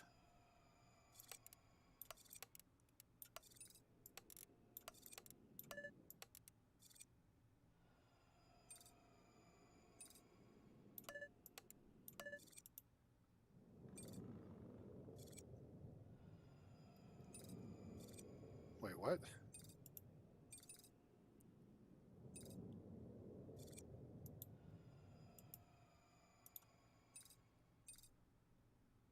Oh, oops. So that's backwards. This shouldn't have accepted. Okay. We just changed this to consumer. Okay. So these arrows are off. That's easy enough to fix. Boom, done. Fixed. Okay. So we're going to assign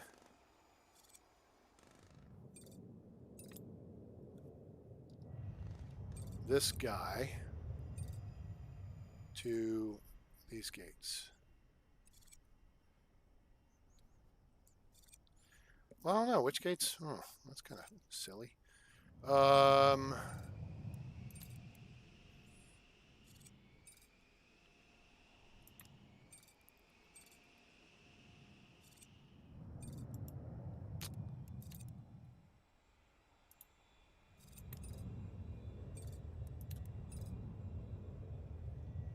He's assigned down there. Okay, so this gate, assign, assign,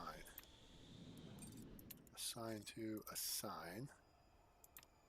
And this guy, once the plane comes off the gate, oh, his bag's already done. Assign, assign, assign. Okay. And that was the end of the flying day. Swap. So it's basically the Juno Connect folks are going to be the ones. Hey, oh. Damn it. We got close. We're almost caught up here. Make a couple more adjustments and I think we'll be caught up on everything. The plane departed 4 minutes late off of A1. That doesn't make any sense. A7. That's a remote gate. B3 is remote. B1 is remote. I even stretched out the time on gate for that doofus.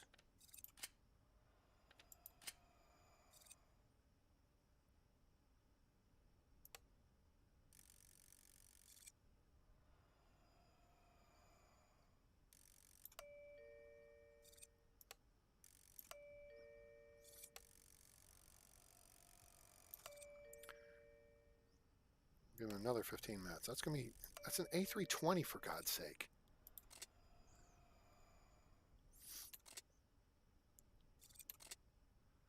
All right, so we're going to be watching for, wait, what? Oh.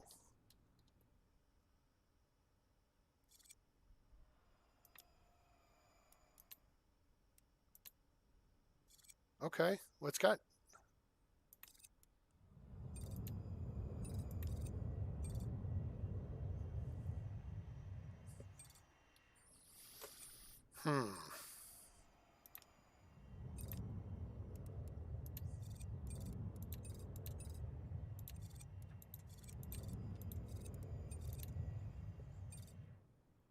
Okay, there's bags going into it, so that part's working. So what we got to wait for is a Juno Connect plane. Here's a Juno Connect plane. All right, we should see, uh-oh. I don't see baggage service going out to it. Ruh-roh. We done messed up, Aaron. One functional hangar could be reached via roads or taxiways. Does it have to be off the end? That's probably it. Shoot. All right. Done messed up, Aaron. Okay. That's all right. We'll correct it here. We're going to, nope. We're going to click that. Assign, we're going to unassign, we're going to assign.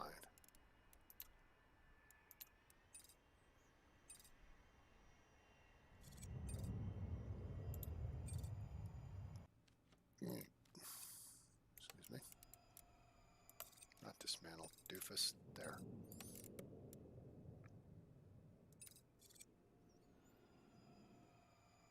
We'll see if this will work. We'll just clear out this wall, put a strip of road here, and maybe that'll square it away. Yeah, objective and purpose. I wanted to share my enjoyment of some of the games. I was in radio for 3+ years, and I enjoy talking with people, and I enjoy sharing what I know. Sharing knowledge is something that's near and dear to my heart.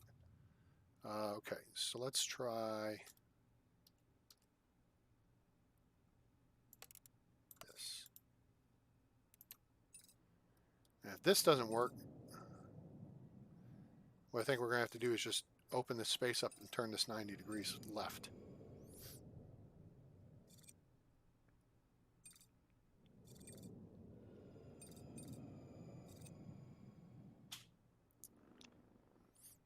Okay, now what's it going to do?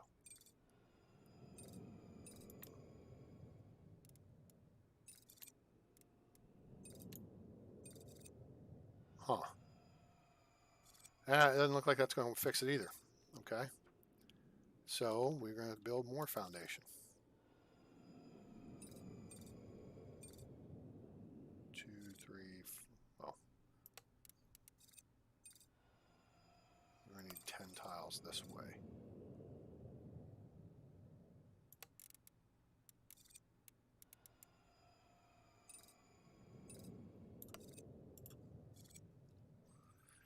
All right, we'll see if we make this work.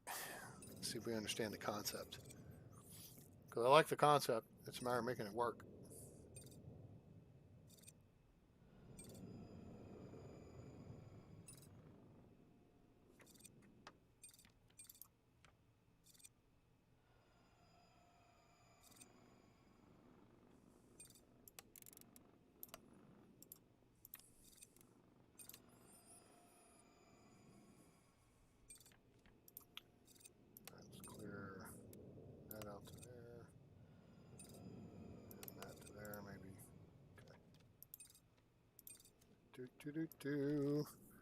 Yeah, so that was kind of my objective. I mean, I really would have liked to get where I could, like, you know, make some money, you know, a little bit of cash would be great. Just like sharing my, you know, what I know with people, what I've learned, various things I do.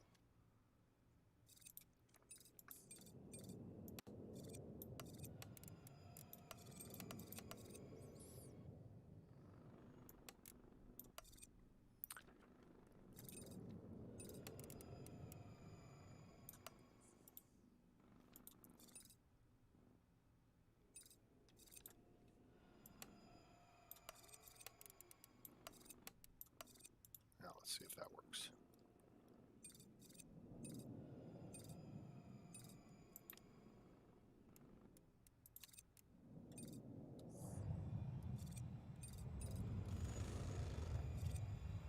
All right.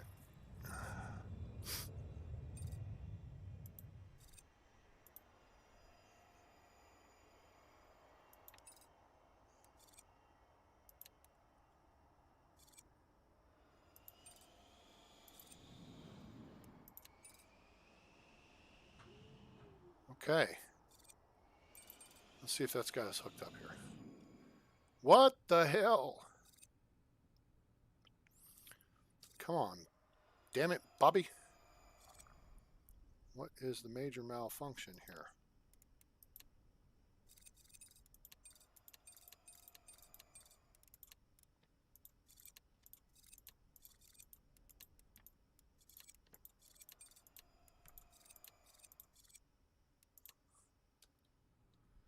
I don't know.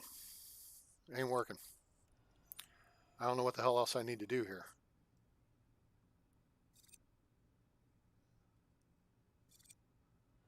It's connected to the baggage carousel. It's connecting to the ticketing desk. It's assigned to 3 gates, 1 functional hangar with a baggage car which can be reached via roads or taxiways.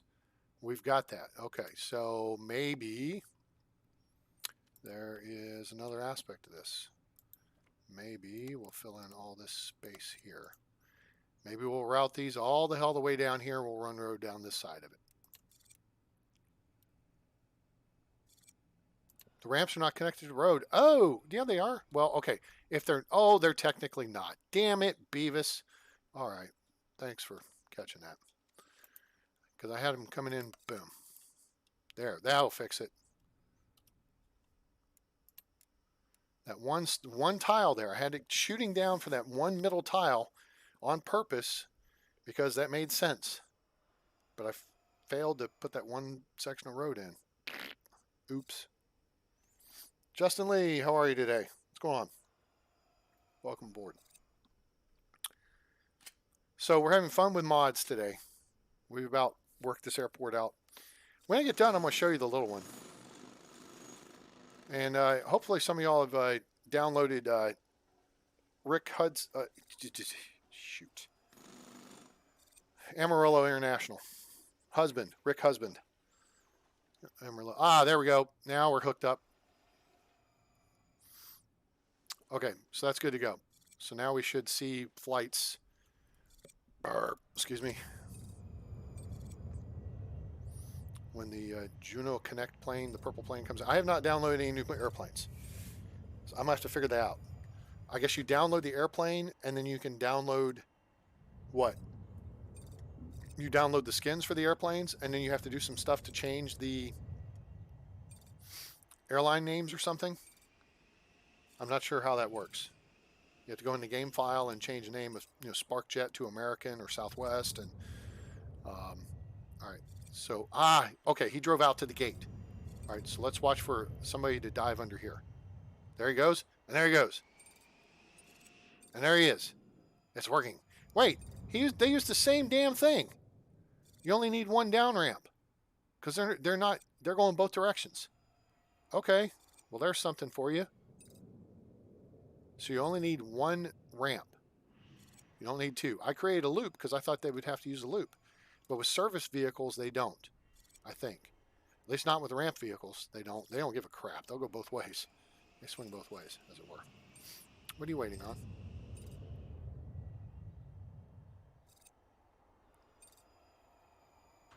off the gate. 232 packs. Very good. I like it. How close are we? This today? This is today. Damn it. 2 short. 1 short. And way late. Which means this guy was late on the gate. Yeah, well, 5 minutes. Well, 25 minutes. Because the aircraft come in 20 minutes ahead of their scheduled time. All right. Minor issues. Okay, guys. So do we understand the concept here then? Then with this underground deal, you only need 1 road ramp, 1 road. So really, I could have put it right here. I mean, except that this is here. So you make the connection, road ramp down, boom, boom, boom, couple strips of road, lay that sucker into it, and then get the connections right to a hub. And there's your underground dealy bop.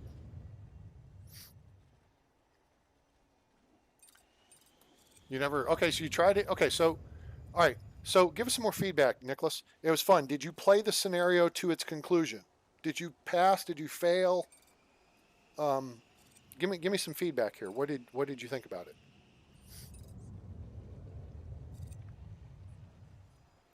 Did you look at the map to see how it looks like the real airport?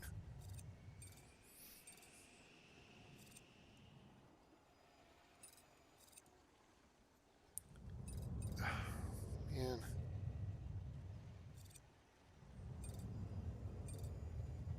That's...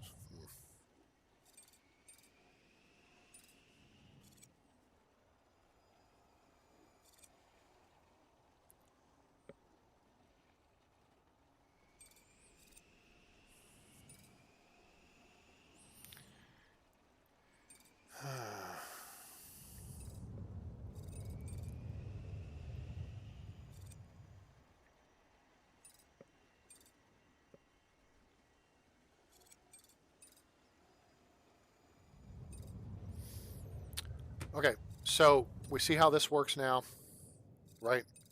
And we've seen how we set up the signs. For those of you who joined us late, we downloaded some mod stuff with some of those planters. And we've got some TV screens, which are cool, information TVs. And we got these gate signs that are actually tied into the gates, so they actually provide legit flight information when there's a flight. There's no flight on that gate. But then there's a bigger one that has legit flight information. And then there's signs for the airlines to put on the wall to make them pretty. What else do we do? We got some rope barriers, which are just for aesthetics because people walk through them pretty much like everything else. We have, these are really cool. ID check, automated ID check kiosks. We were able to eliminate jobs. I got a guy, he comes and fixes 4 of them. Now I don't have to pay benefits and salary. So let's just say, this is a real world for you guys, so pay attention. Let's say I had 4 security people to work these 4 checkpoints because they were ID check stands, right? And let's say I pay, well, wait a minute. We figured out we pay them $40 an hour, basically, right? Which is more than I've ever made on a job in my life. I made $35 an hour when I was in the mortgage business. But anyway, let's just say their salary is $50,000 a year. So just for salary, that's $200,000 a year for those 4 employees. Now, that's what they get, okay? Let's look at the total compensation package for what an employee would get. Because you would have your $50,000 salary, plus you'd probably have a couple weeks of paid time off, right? So if you, and then you have holidays that are paid time off. So say you have 3 weeks a year of paid time off. Well, then I've got to have somebody to work for you on those days. All right. Which means if I have people, I either have to pay people overtime to cover your hours, or I have to hire, additional workers to cover the various shifts that you're not there. Does that make sense? Now, let's continue on this road. So with your paid time off, maybe your actual salary is more like $55,000 a year. So now we're at $220,000 a year for those 4 workers. But I also pay matching on your 401k, and let's say that's an additional $5,000 a year. because y'all are kind of schlubs with your savings or whatever. You know, maybe matching to 3%, or I don't know what the numbers would be. Okay, so that's $230,000 a year. Then let me provide you health care. And maybe I have to buy into a health plan that costs me $10,000 a year per employee. I mean, maybe you have a couple thousand you have to pay a year in premiums, plus your deductibles and all that stuff. So that takes us to what, $270,000 a year? Okay. Plus maybe additional overhead, administrative costs, and other things. So let's say I've got 4 security employees that were working these ID check stands. That was costing me roughly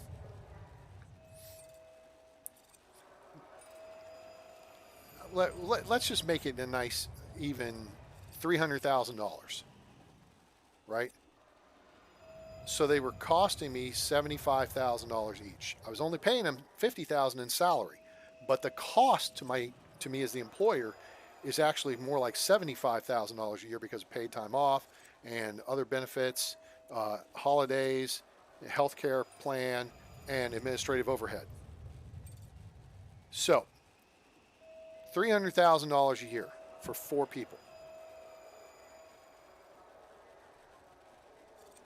I buy these 4 machines and they're $500,000 each. Say they're $250,000 each. No, maybe they're $100,000 each. They're probably not even that. Probably $50,000. Let's assume they're $50,000 each. So I've taken $300,000 for 4 people and replaced them with 4 machines that cost me $200,000. I've just saved myself $100,000 a year. Now, that's on the initial purchase. Those machines last multiple years. You amortize that out over time. Okay? So now I need a guy to fix those machines, and he's a contractor. He works for XYZ Repair Company. So I'm going to pay them $100,000 a year for his services to fix my machines. Now I may have more machines than just these 4, but we're using that for the example. So now the cost of the machines plus $100,000 a year in repair and maintenance is $300,000 a year. My 4 employees cost me $300,000 a year. So now we're at 0, right? We've balanced in year 1, cost for cost. The savings apply in year 2, 3, 4, and 5. Because then you're amortizing the cost of the machines out. So then the machines, instead of costing you $50,000 each, they cost you $10,000 a year. Because you spread that $50,000 over 5 years of its service life. And then say you have to replace it. So now I'm only paying $40,000 a year per machine, and I'm writing off some depreciation plus $100,000 a year for maintenance. So over the 5-year span, if you do not increase salaries, I would have paid $1.5 million for those 4 employees. Over 5 years for those 4 machines, I would have paid $500,000 for the maintenance and $200,000 for the machines. $700,000 versus $1.5 million. Automation saved me $800,000 over 5 years. And that's with 4 ID check stands. How many do I have? 5, 6, 7, 8, 9, 10, 11, 12. So over 5 years, if I replaced all these employees with the automated check stands, I saved $2.1 million over 5 years. Yeah, I'm actually further ahead. That's right. You're actually correct, Equinox. Thanks for bringing that up. Because I would have had to day shift people. So I have to have at least 2 shifts, if not 3 shifts of people to cover each of those ID stands. So then you triple the cost from a labor standpoint, but you still only have the 1/3 of the cost. You have 1 unit of cost for the automated machines. Some of you guys may be young and not understand how business works. And you may not understand that when McDonald's is talking about putting a kiosk in for you to place orders with, that's costing a job or maybe 2 jobs, because those are kids your age that would be making $7.50 an hour or maybe $10 an hour, right? But there's a lot more cost to labor than just what the employer pays you. They have to pay into Social Security. They have to pay for paid days off, vacation time, sick leave. Again, if they do retirement 401k matching, if they provide you uniforms. Although some of that stuff gets to be a write-off on the employer's standpoint from their taxes, right? Like if you have to buy uniforms for work, that's a write-off for you. You can write that off, that money, basically when you send in your thing to the government saying, I made $40,000 this year, but I had to pay $2,000 for computers and uniforms, then your taxable income would only be $38,000. Does that make sense? I know we're totally off the rails and talking about SimAirport here, but what I'm trying to show you, though, is a numbers standpoint, what I could do right here by eliminating these security personnel and replacing them with these ID check stands, automated ones. In the game, I'm going to save $1 bazillion over time because these just get fixed by my maintenance guys, right? In real life, I probably would not have a maintenance guy on staff that fixes them. I would have it contracted out to a third party, which means I don't have to pay that guy benefits. Now I have to pay more per hour for his services, which then his employer uses to pay for his benefits. So if I had an employee on staff, he would cost me more per hour because I'd have to have him on staff 24/7.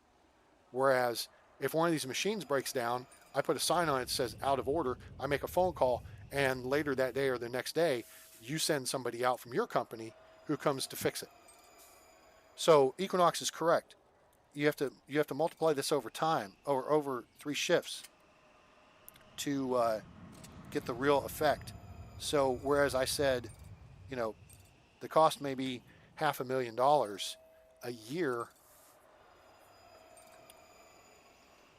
or $300,000 a year for 4 employees, it's actually $1.2 million because it's not 4 employees, it's 12 employees because you got to cover 3 shifts.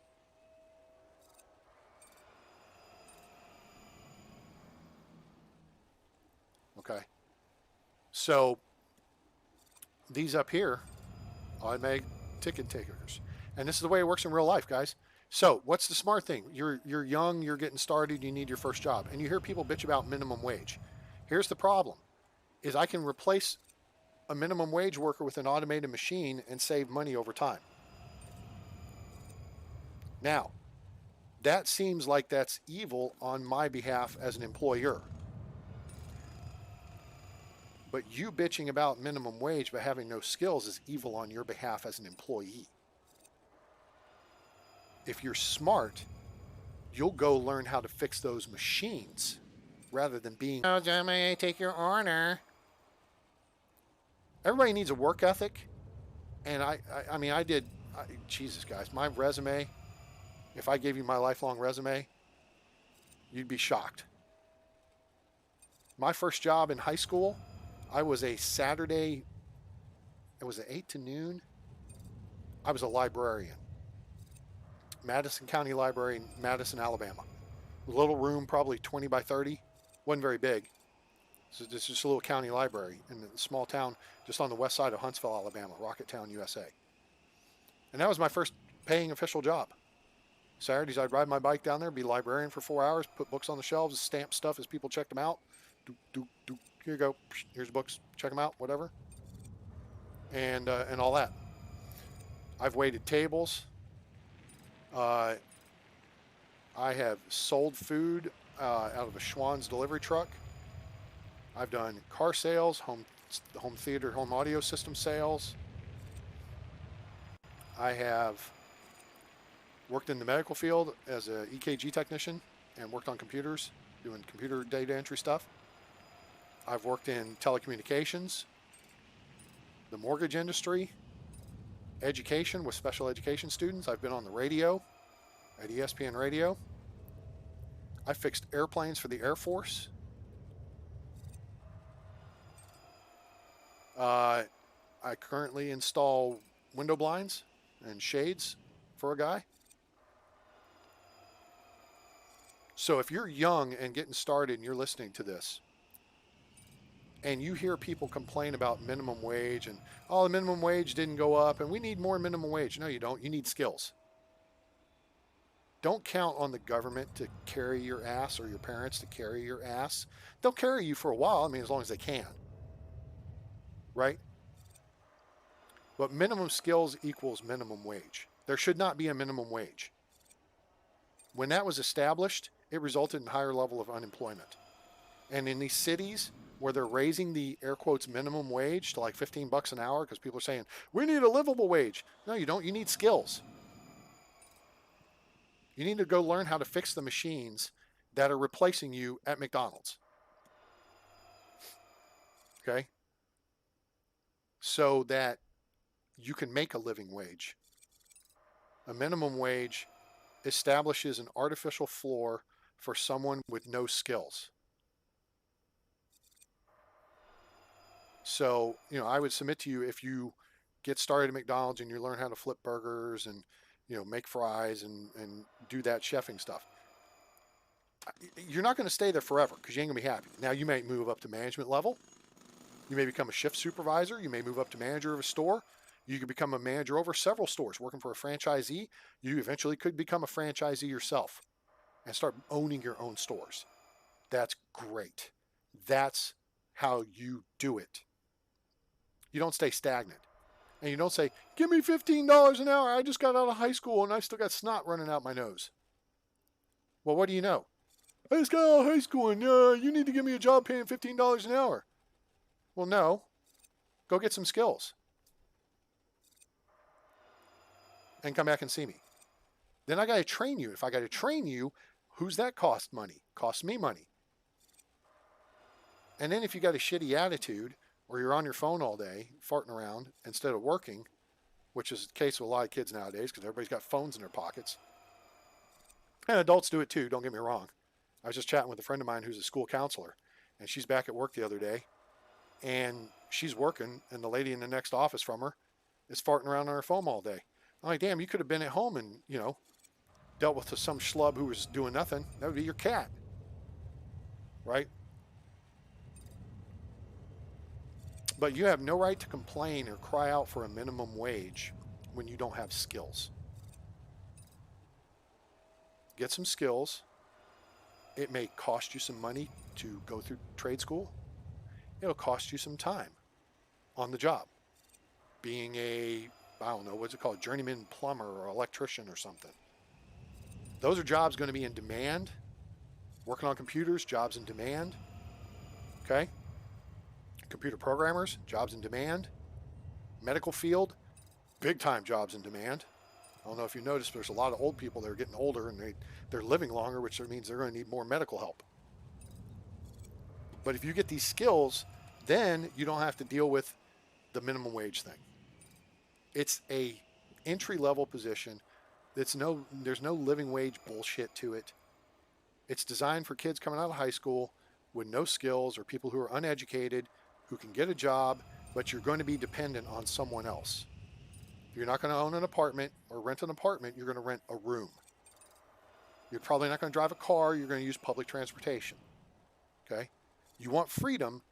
Your freedom lays in your hands with you getting skills to say, I'm not going to be this person, Mr. Avi Ation, or Memphis Aloy, who gets laid off and replaced by this machine. I'm going to be the guy who fixes this machine, because that's where the work is. And that's how that relates to SimAirport. Because I can replace, you guys have been watching my videos, right? Right? And I've been saying labor is the most expensive cost. Do I need to reinforce my point? Let's just pull this up and let's just, I don't know, look at the profit and loss. And let's look at yesterday's P&L. Pause. Let's see here.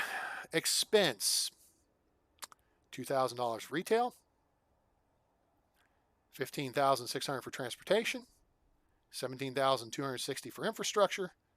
$76,000 for taxes. Now, we made a fuel buy, but we also broke even with it. Most expensive cost is right there. Staff, labor, you. What you do for others is your labor. Your contribution to others and to society is your labor. The cost of labor is the most expensive part of a business. Anybody want to disagree with me? Anybody have any questions? Try and give you a little life wisdom and education here, but it relates to the game. If I can eliminate, look, in fact, let's just do this. Let's roll this. Let's roll this ahead. Let's roll Tide roll, shall we? We are going to do this. All right. P&L staff. It's racking up by the hour, right? So day one, we'll do day one. I mean, it should be the same.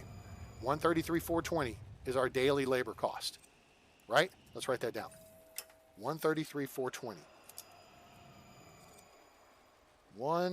If the pen will work.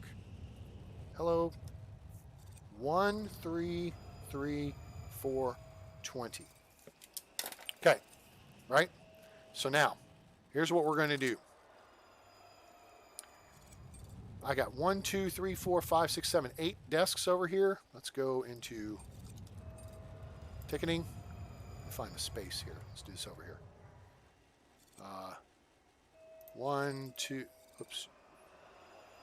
2, 3, 4. Pause. And we're going to right click, cancel, cancel, cancel, cancel. Why are you canceling, A-Train? Oh, hang on. My assistant is calling me. Stand by, please.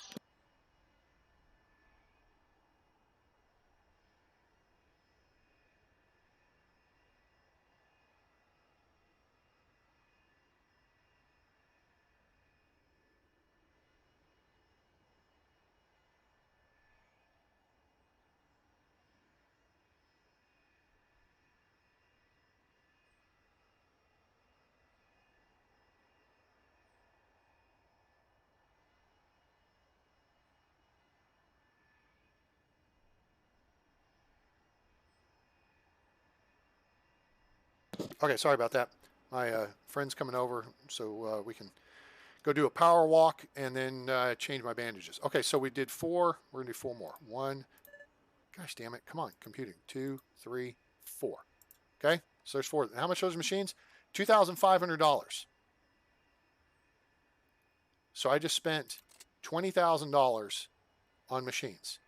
Okay, let's write that down. So these are the new ticketing machines. So those are 20K. All right. And then we're going to click on cancel all these. So why are you doing this, A-Train? I'm pre-ordering them.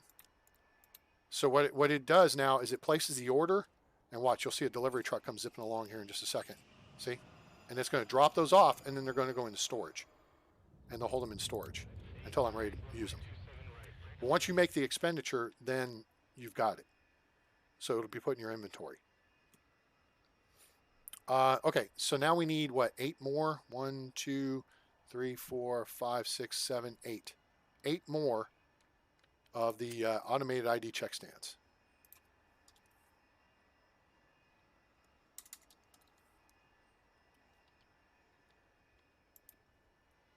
1, 2, 3, 4, 5, 6, 7, 8. 8 of them. Now we'll cancel. But see, the expenditure was made, so they're going to get delivered and put into storage. And that way, the reason you do that, guys, is with your projects, when you only have a few hours overnight to build them, to do like a major upgrade, to minimize the disruption, you don't want the truck delivering it during the downtime. You want the truck to deliver it during the course of the day.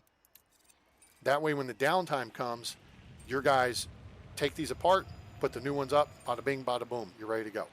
Because we're going to have to set all these to the, various machines and stuff.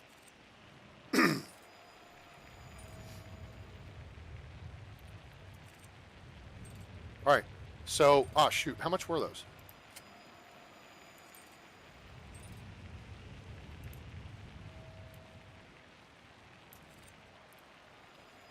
Okay, I got 8 in stock. They're $450 each. So 4 times 8, 32, 54, so 3,600?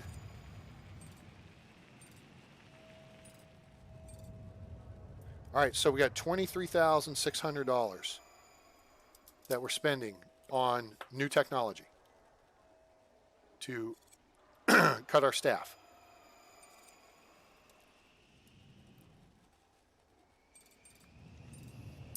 Bip, bip, bip, bip. All right, now these can start getting dismantled and replaced.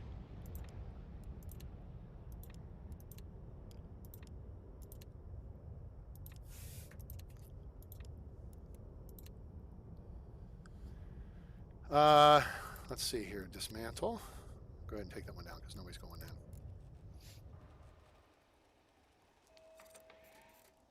Okay, now.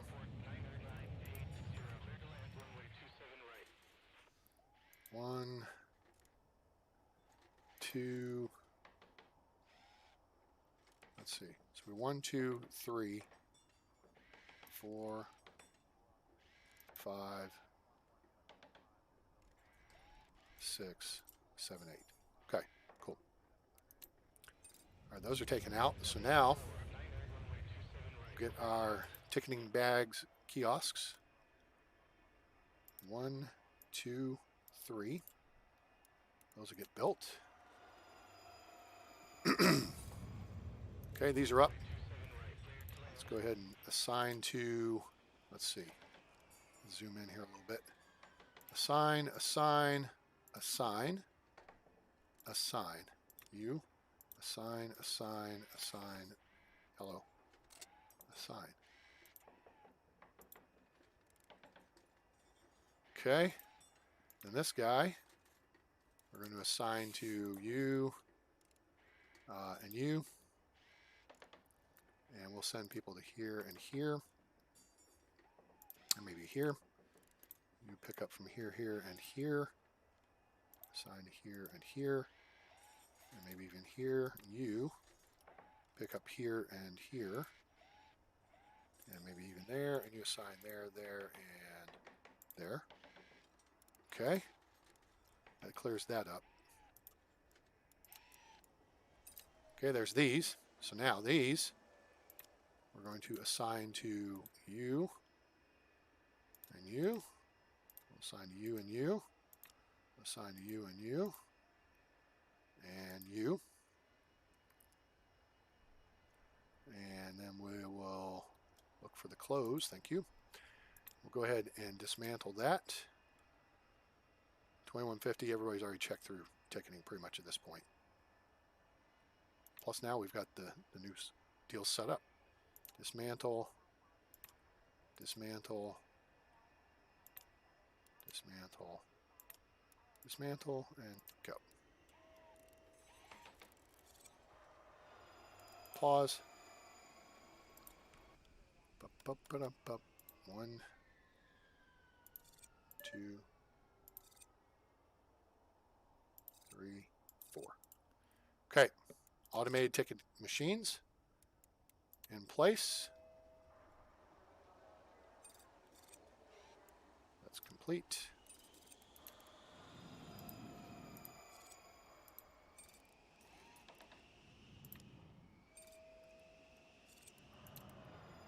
assign to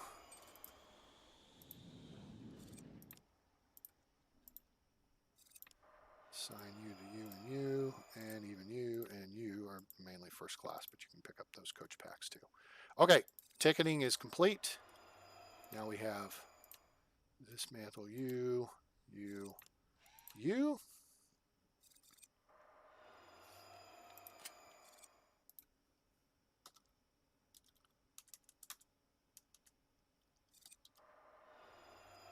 And then we put in you, you, and you. And then we'll pause. We'll assign that and that to there and there.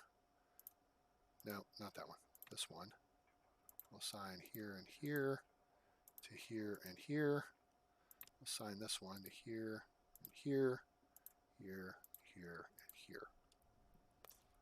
Okay.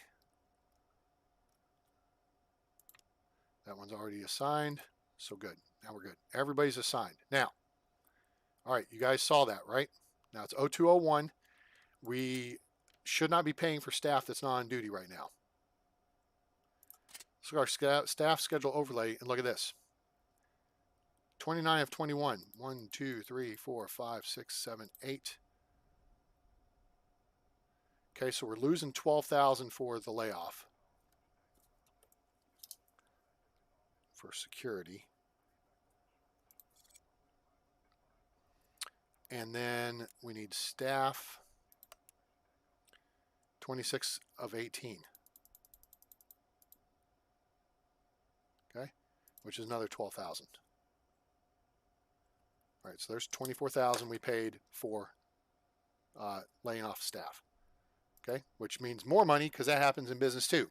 You let someone go, you're gonna have to pay them, severance pay or whatever. All right. Okay, cool. We are rolling.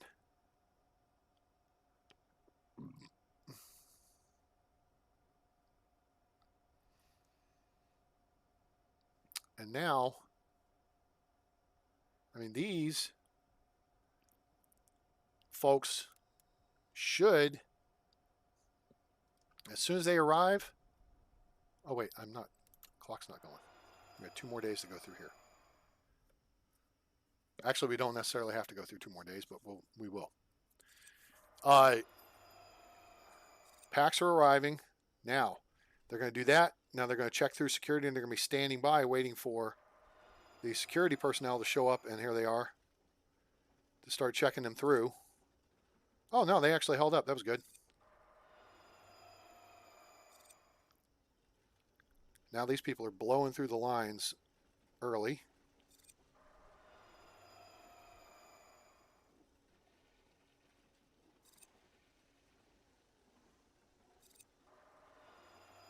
We're going to make an adjustment here. I don't think this one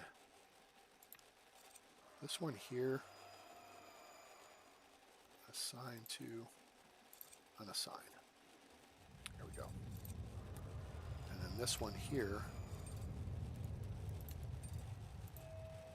unassign. We'll have the first class machine pick up a coach line, but we're not going to have a coach one pick up a first class. There's too few first class packs, because what they'll do is you wind up with one and it holds up a couple, and then they hold up a couple more and they hold up a couple more.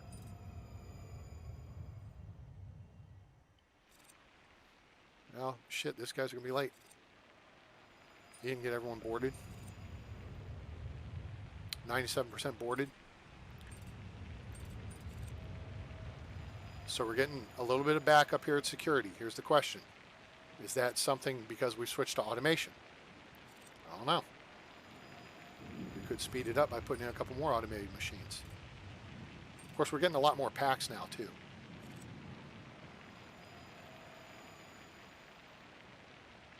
And then, I believe, the security lines, the remote bag scanners, which take up freaking 7 tiles, it's ridiculous. But again, that takes another person out of the mix. I think they run faster. I don't know for sure.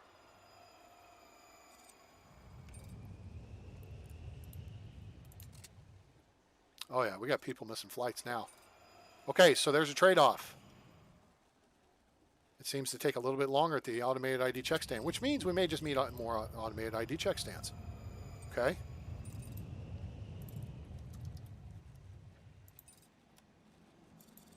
Put one there.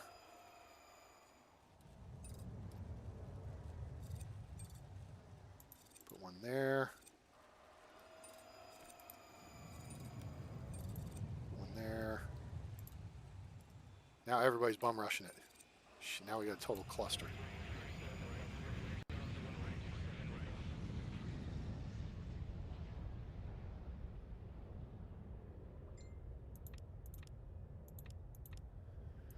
Oh, where's the damn machine?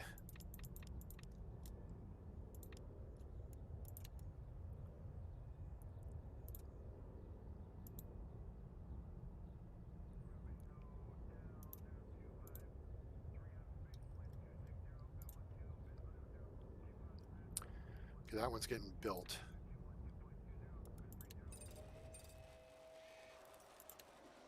Okay, that one just got built.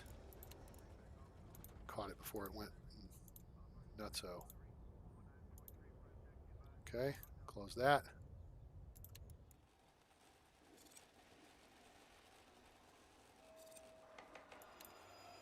Got it.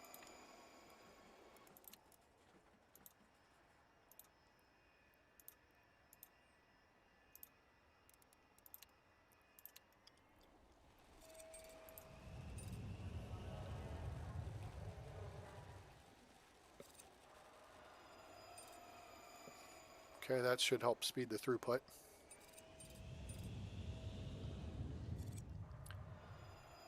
Yeah, we got bum rushed on that deal. So there may be a bit of a trade-off there. That the speed people are able to use the automated system may be slower than a person actually kicking them through. Now, it looks more realistic to me because when you had a person kicking them through, then they'd cluster up waiting to get on the X-ray machine.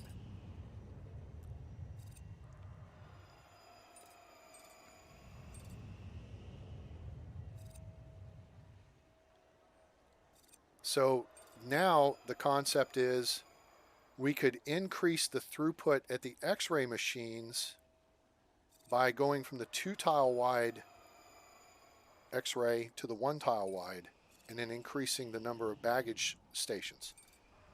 In which case we'd be adding back in security personnel. So the cost benefit analysis here maybe don't go to all automation. Ticketing looks like it's holding its own. Security, not so much.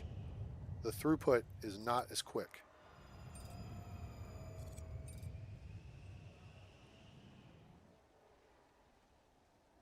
We may be able to make some adjustments.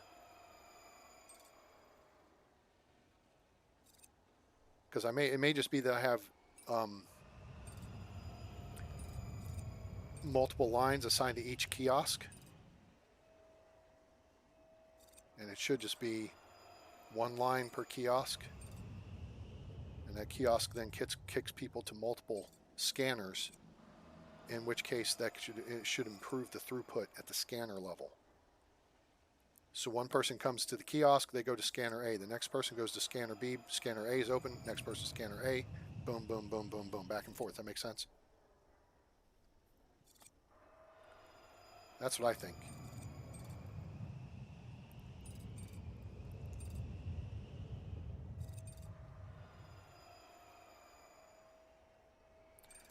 Okay, and there's the end of the day. All right.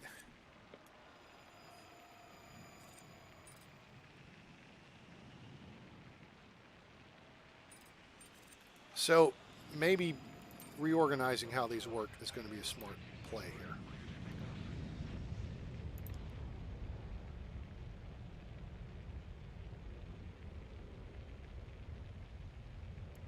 Assign to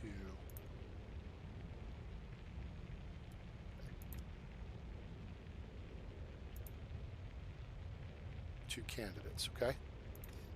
So 1 line, 2 candidates.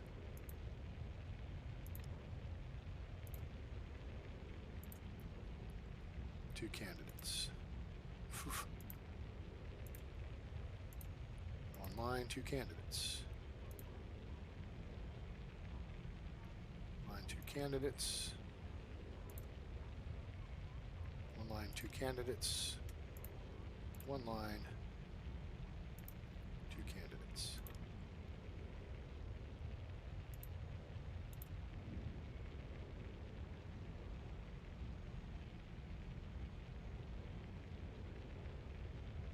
Yeah.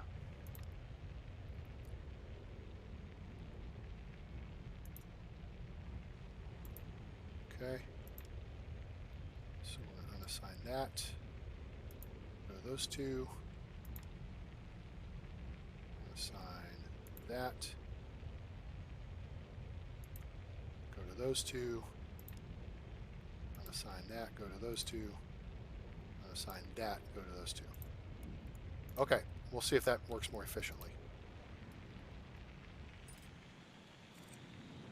And then the backup plan to that is going to be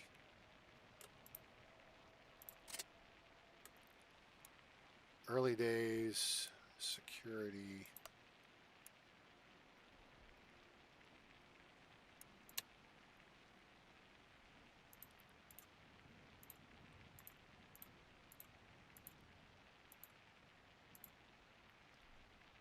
and then late evening.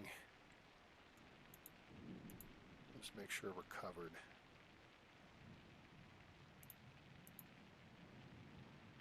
Okay. Good. Okay. All right.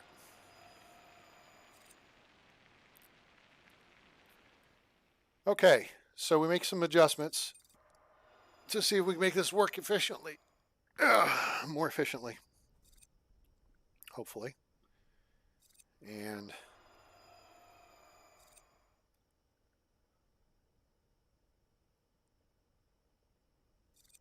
we'll see how this works.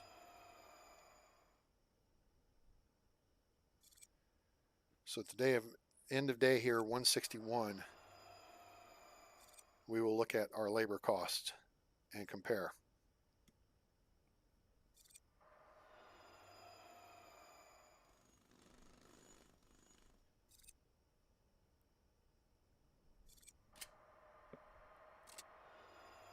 Okay, first packs are showing up. Now they've checked their bags. Now they're going to go chill, and they're going to wait for security to show up. And now security's showing up.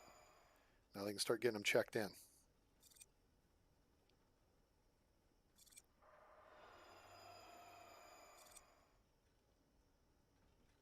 Now the full staff's on.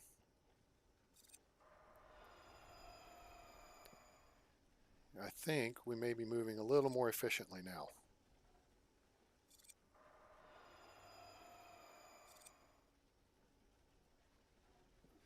Does that look like it's moving more efficiently to you guys? The lines are not backing up near like they were.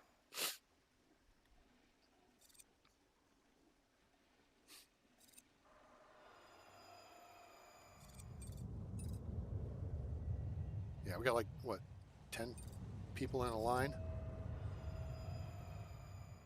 Let's check this aircraft here.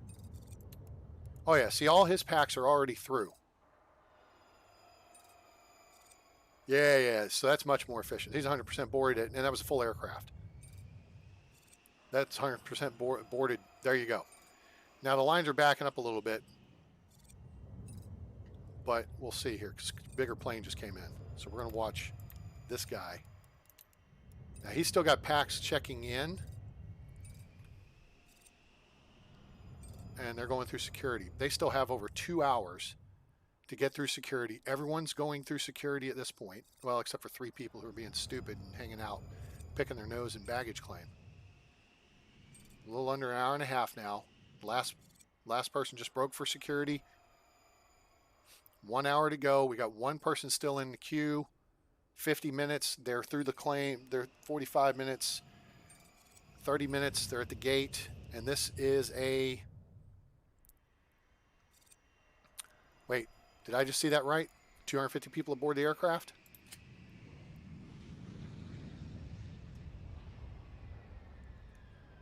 $250. Full airplane.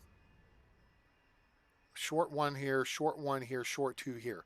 But 250 people made it to this plane and it departed on time. Full plane, full plane, full plane, full plane. So this here, that's a little bit of fluky stuff and just a little bit of tweaking. That is not a big deal right there. But the fact that 250 people made it through on time, and we were struggling with that, with some of the flights, we got security pretty well squared away here.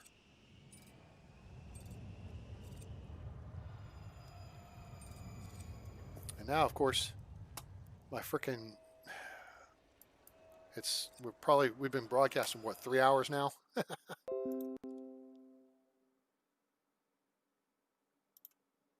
Yep, 3 hours. My frickin' YouTube on my laptop goes to hell after 3 hours, basically. So now I've got to go through the stupid process here of seeing if I can close it, because then I can't see your chat, and then reopen it.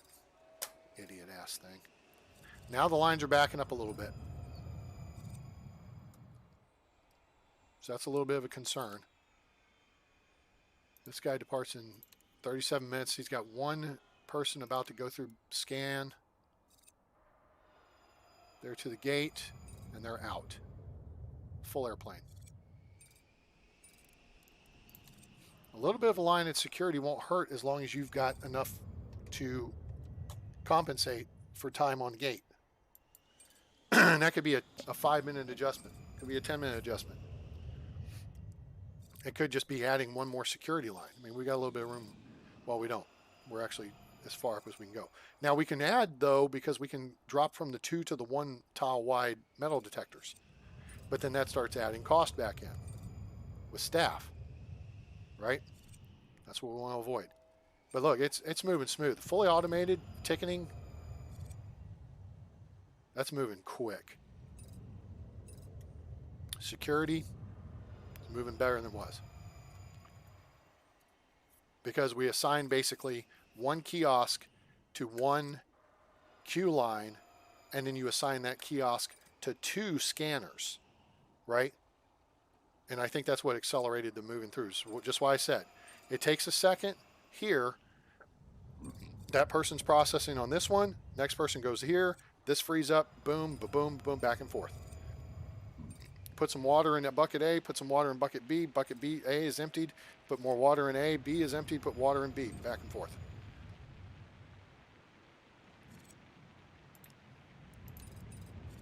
These packs are aboard.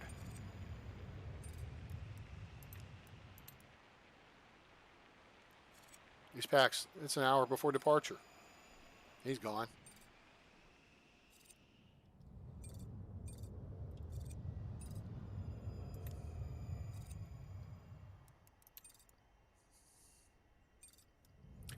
All right, last packs are coming through security with over an hour to go. Someone's at the newsstand. Everybody else is heading for the gate. Other people were out in the frickin' remote. 40 minutes aboard the bus. It only takes seconds for them to get off the bus and get on the airplane. Boom, done.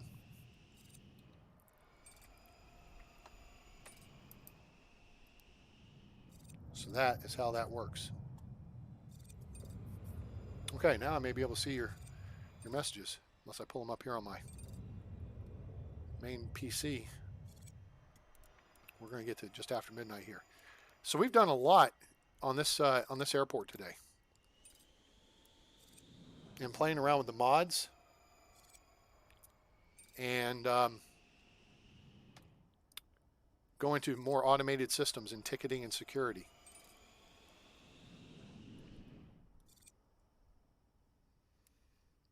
So let's get to just past midnight.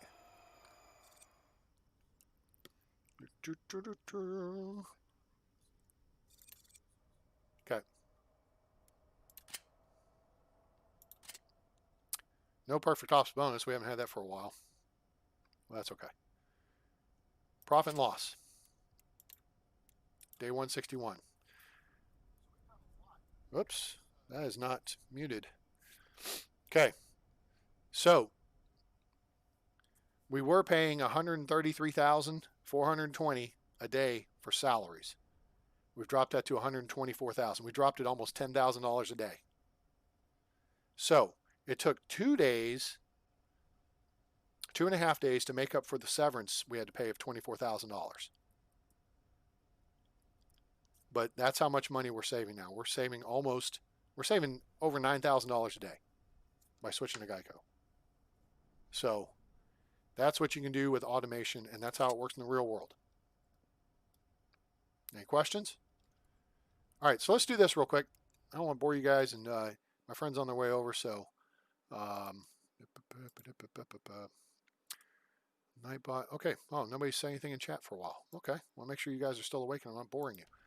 Let's do this. Let's save game, and this is going to be 229. Save. Close. Blink. Quit. Main menu, and I'll show you this little airport. Um, 3E. I'm going to show you just the construction aspect of it. 3A is when it's just built. Yeah, that'll work.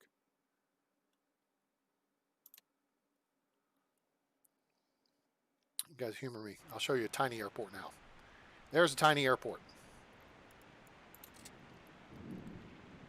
We got $61,000. We started with the extra large map on Sandbox with $1 million built from scratch. And that's what we built. And it has a functioning baggage system. Oh, except for the fact that I don't have fence from here to here. And that will fix that. Oh, and then I've got to make a correction on the road. The road's actually got to go to here. But those two, yeah, whatever. I'm not going to be saving anything on this. So now all I got to do is book flights. And I've got lights on the runway yet? No, I don't. Okay, I don't have lights on the runway yet. So that's another 20,000, 25,000. So we're not going to be broke.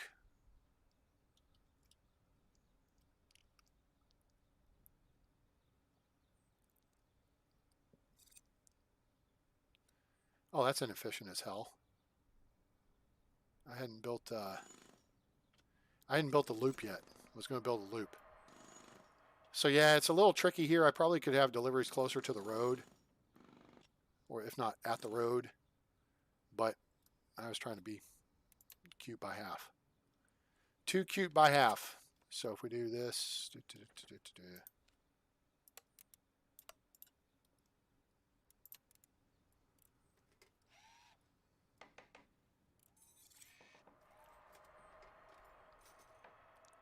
okay, and then we go back up here and do road. Oh, I've got to move the, damn it. Anyway, I've got to move the hangar over one tile, put road in, and then it'll be connected. So there you go. There's your terminal. Small gate, terminal. Let's look at planning. 10, 20, 30, 30 by 21. Yeah, because that's 20, and then I've got one extra tile at the top. There you go. There's your tiny airport. So all you got to do is book flights. Well, it's got no flooring. Tile flooring for this size costs $20,000. So yeah, if I put the hangar in the right place and put the road in the right place, I would have saved a little bit of money. I didn't have to build the sidewalk all the way out to the curb. There's probably a little more efficient ways to do this, but the idea here was to build a small airport that had a functioning baggage system that basically every aspect of it was above ground, like I've talked about ad nauseum at this point. That you could, carts would effectively pull into the building and push the stuff through the wall and, into from one room into another room, and boom, they'd be on the carousel. And there you go. So that's what it looks like. I could have saved some money by only building 2 ticketing desks to start with. Saved a couple of bucks there, maybe 3,000. And I did make the runway 100 tiles long, which, that's just, I prefer to do that over 90 tiles. So that cost, a little bit extra too. $10,000 per tile, is that what it is? Yeah. So I would save $10,000 there, plus $7,600 here. Could have made the runway 1 tile closer here. So that would have saved $22,800. And the runway being a tile shorter would have saved, did I say 20,000? 10,000. So that being the case, I would have just gone 1 tile closer. Well, but you got to do shorter. At 10 or 7,600, that would save $15,200 by putting the runway here rather than here. Go with 90 tiles, you save another 7,600. You save another 17,600. No, 20,000. 10,000.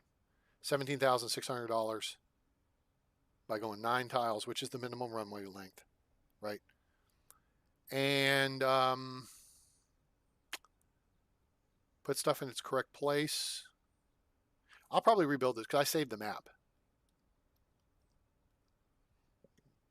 The idea was to see if I could get a fully functioning airport, including fuel system, for under $1 million. That was the challenge.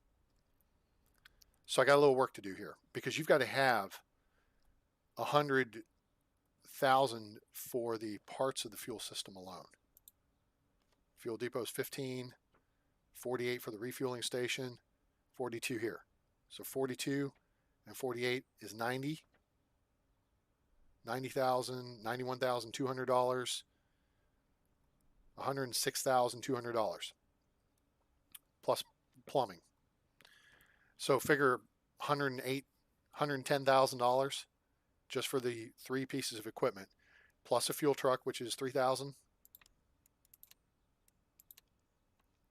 $5,000. So you're up to almost $120,000 because you got to have the hangar too, and the hangars aren't cheap, right? So a fuel system at startup, and if you limit the amount of fuel you start, say you only buy 50,000 liters to start with, as long as you're less than $1 a liter, then you're paying $50,000. But you should plan for a fuel system to cost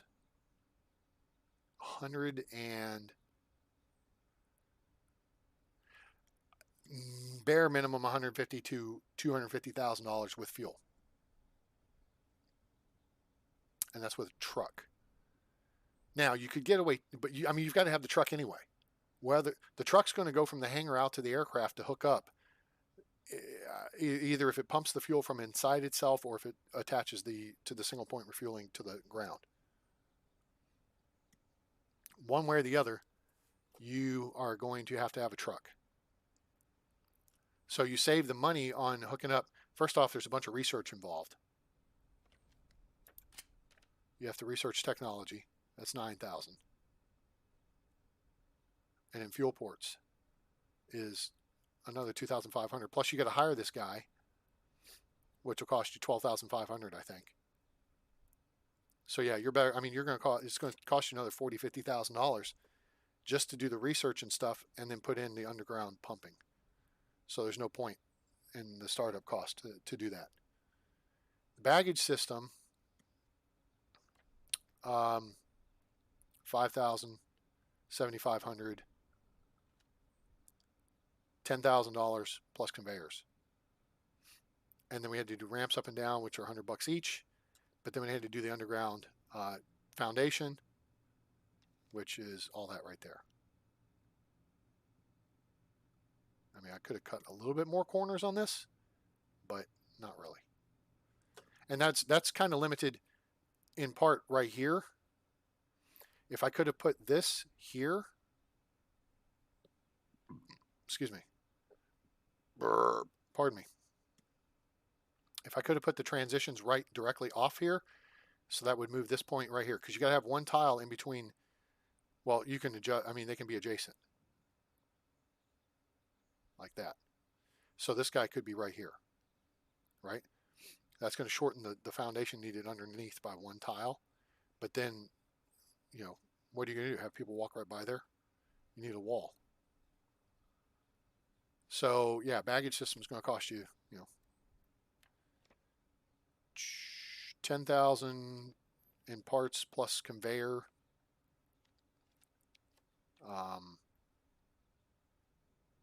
Plus your transitions, you got to go up and down at least once.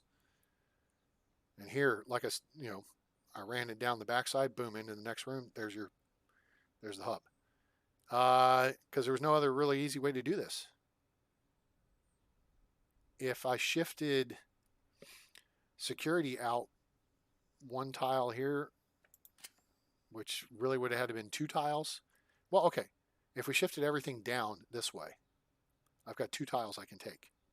This wall and this space.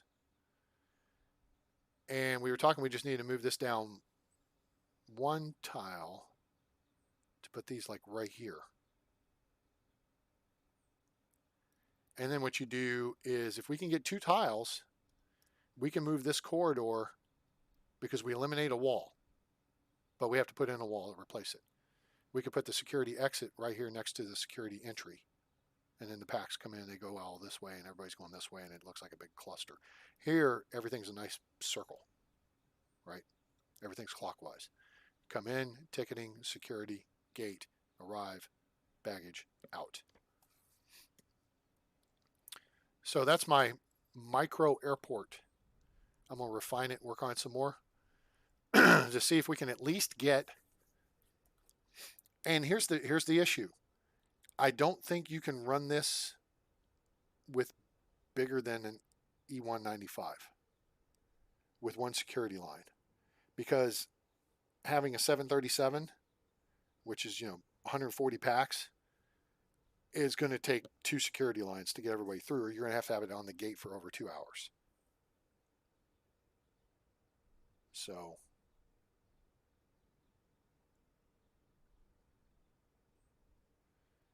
that's some of the technicalities.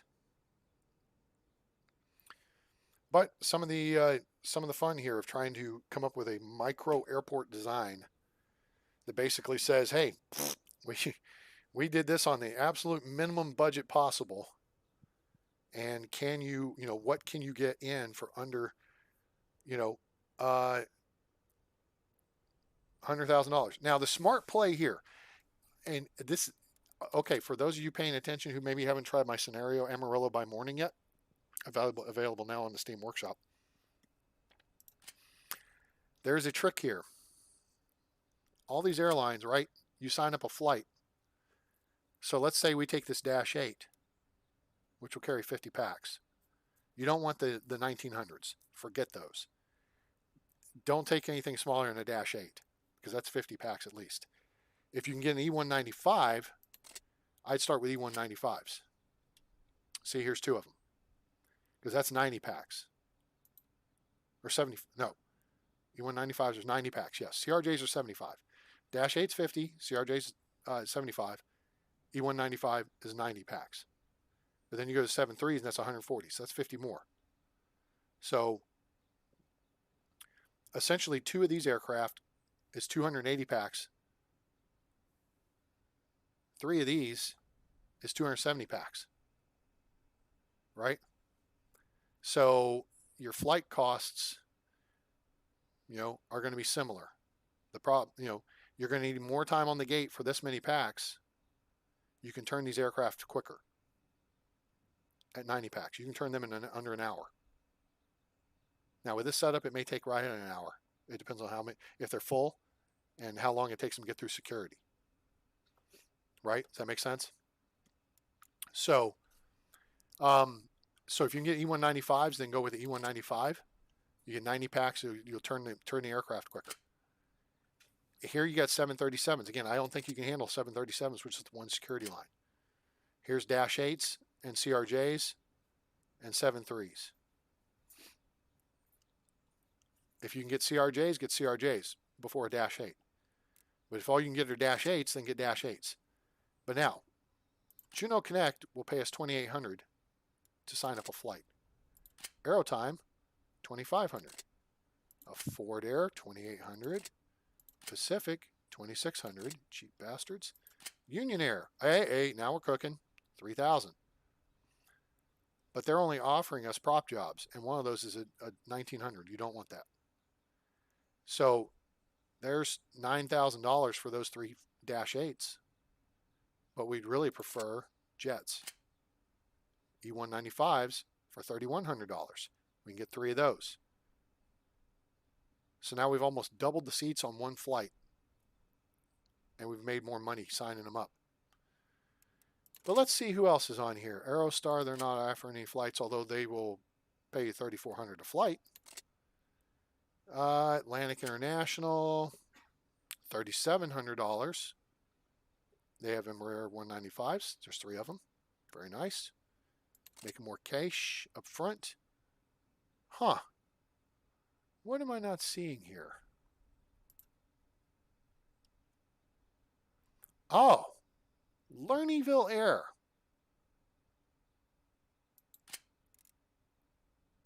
Now these guys only have the 1900s, which you don't want, but they have Dash 8s. Okay, cool. 50 packs. Now, keep this in mind though, the turn time on a Dash 8 is really quick. All right, these are easy, like 45-minute turns. So if you can get it down to turning in 45 minutes, you could, in theory, have 15 minutes between flights, because the incoming flight's going to pull at 20 minutes prior, or is it 25? And then it's going to arrive 20 minutes prior. Well, okay, so you have a flight that arrives at 6 o'clock, it departs 6:45. Your 7 o'clock flight is going to pull, is the gate available? Maybe at 6:35? No. Then it's going to pull at 6:40. Is it available? Yes, if the aircraft is departed. But then if it doesn't go until, if the first aircraft goes till 6:45, it's going to pull at 6:40. No, it's going to pull at 6:45. Aircraft's off the gate. I can land. And maybe it gets on gate 5 minutes early. So then you have a positive cascade effect through the rest of the day, because if it's on the gate 5 minutes early, it should be off the gate 5 minutes early if everything's moving. Dash 8s. $5,000 signing bonus. How many are they offering? 1, 2 in the morning, 3 in the morning. There's a 4th one in the afternoon. 5, 6, 7, 8, 9. You could have 9 flights on the schedule from Lernyville Air that are Dash 8s. That would be $45,000 to work with. That's a nice chunk of change when you're just getting up and started.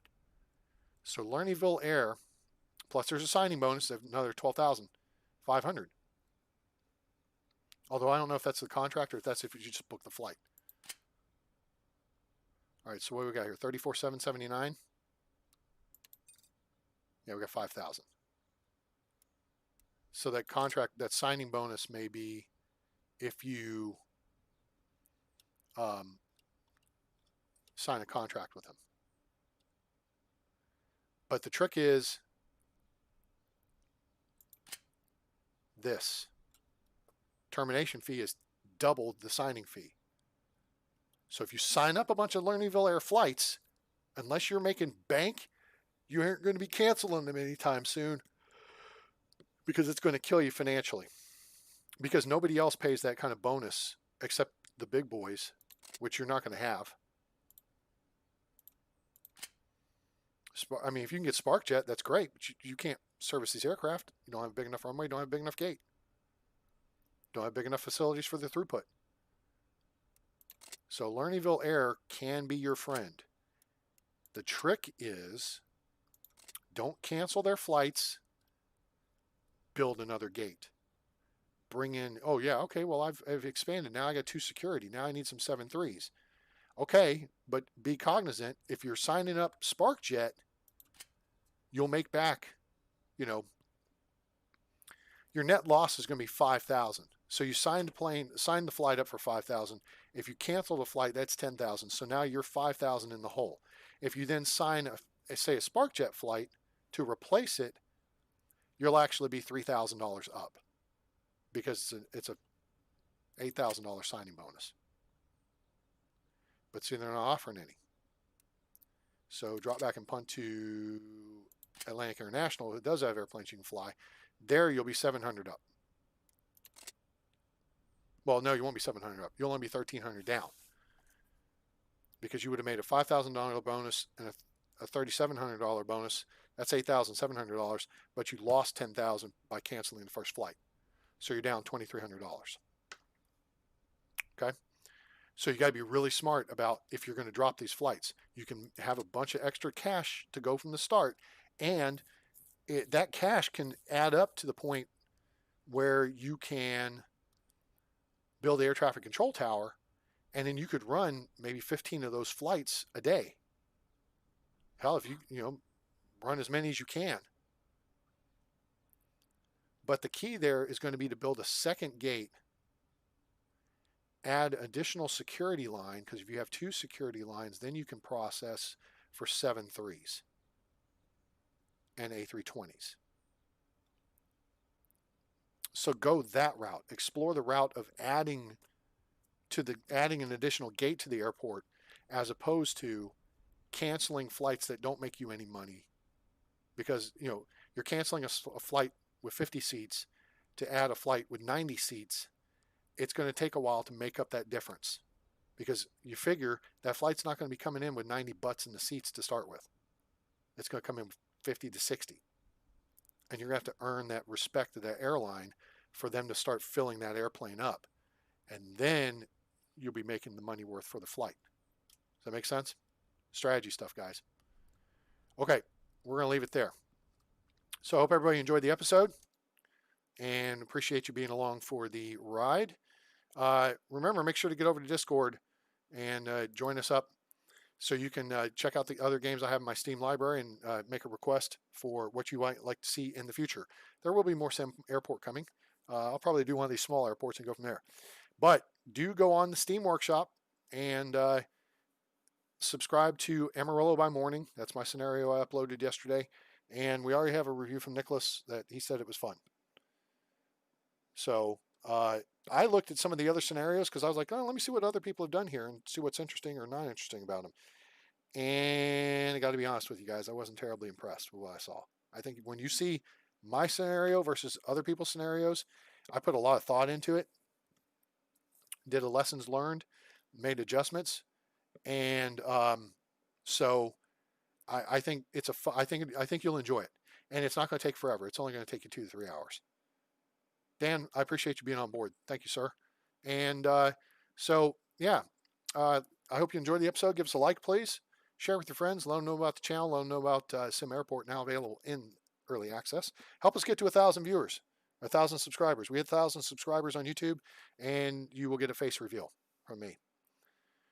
Let's see. Also, if you follow us on Discord or Twitch, _train_games. And again, join us on Discord at _train space games. I don't really do the Twitter thing, so don't worry about that. But there are hundreds of hours of videos available on my channel for you guys to watch. If YouTube shows you commercials, understand I get $0 out of them. Nothing, because I haven't become worthy yet. I just keep plugging away because I like making the videos and hoping you guys understand the game better. And I've had people say, "Hey, A-Train, I bought this game because your videos." Awesome. Somebody got paid. I got to thank you. Cool. I appreciate getting the thank you. But if you do have the means and want to make a donation to help support the channel, you can catch me on PayPal at paypal.me/A-Train-Games or at Patreon at A_train. And if you just want to see that right here in the chatola, there's a simple way to do it. You can see our Discord or other pages by doing a exclamation point and then typing in like Discord, and you'll see it. Stuff for the Nightbot comes up. But let's do donate. If you want to know how to donate, here's a link for you for your convenience. It should be popping up here in a few seconds, and then you can swing over there to PayPal and help us out any way you can. At some point, I'm gonna have to start upgrading machines and stuff like that. So, Nightbot, oh Nightbot, I forget that the screen I'm viewing on, there it is like 30 seconds behind real time. So anyway, guys, I appreciate you being here. I hope you enjoyed the show. And I hope you have a great day, night, evening, morning, wherever you are on planet Earth or beyond. I'm A-Train. It's over. And I'm out.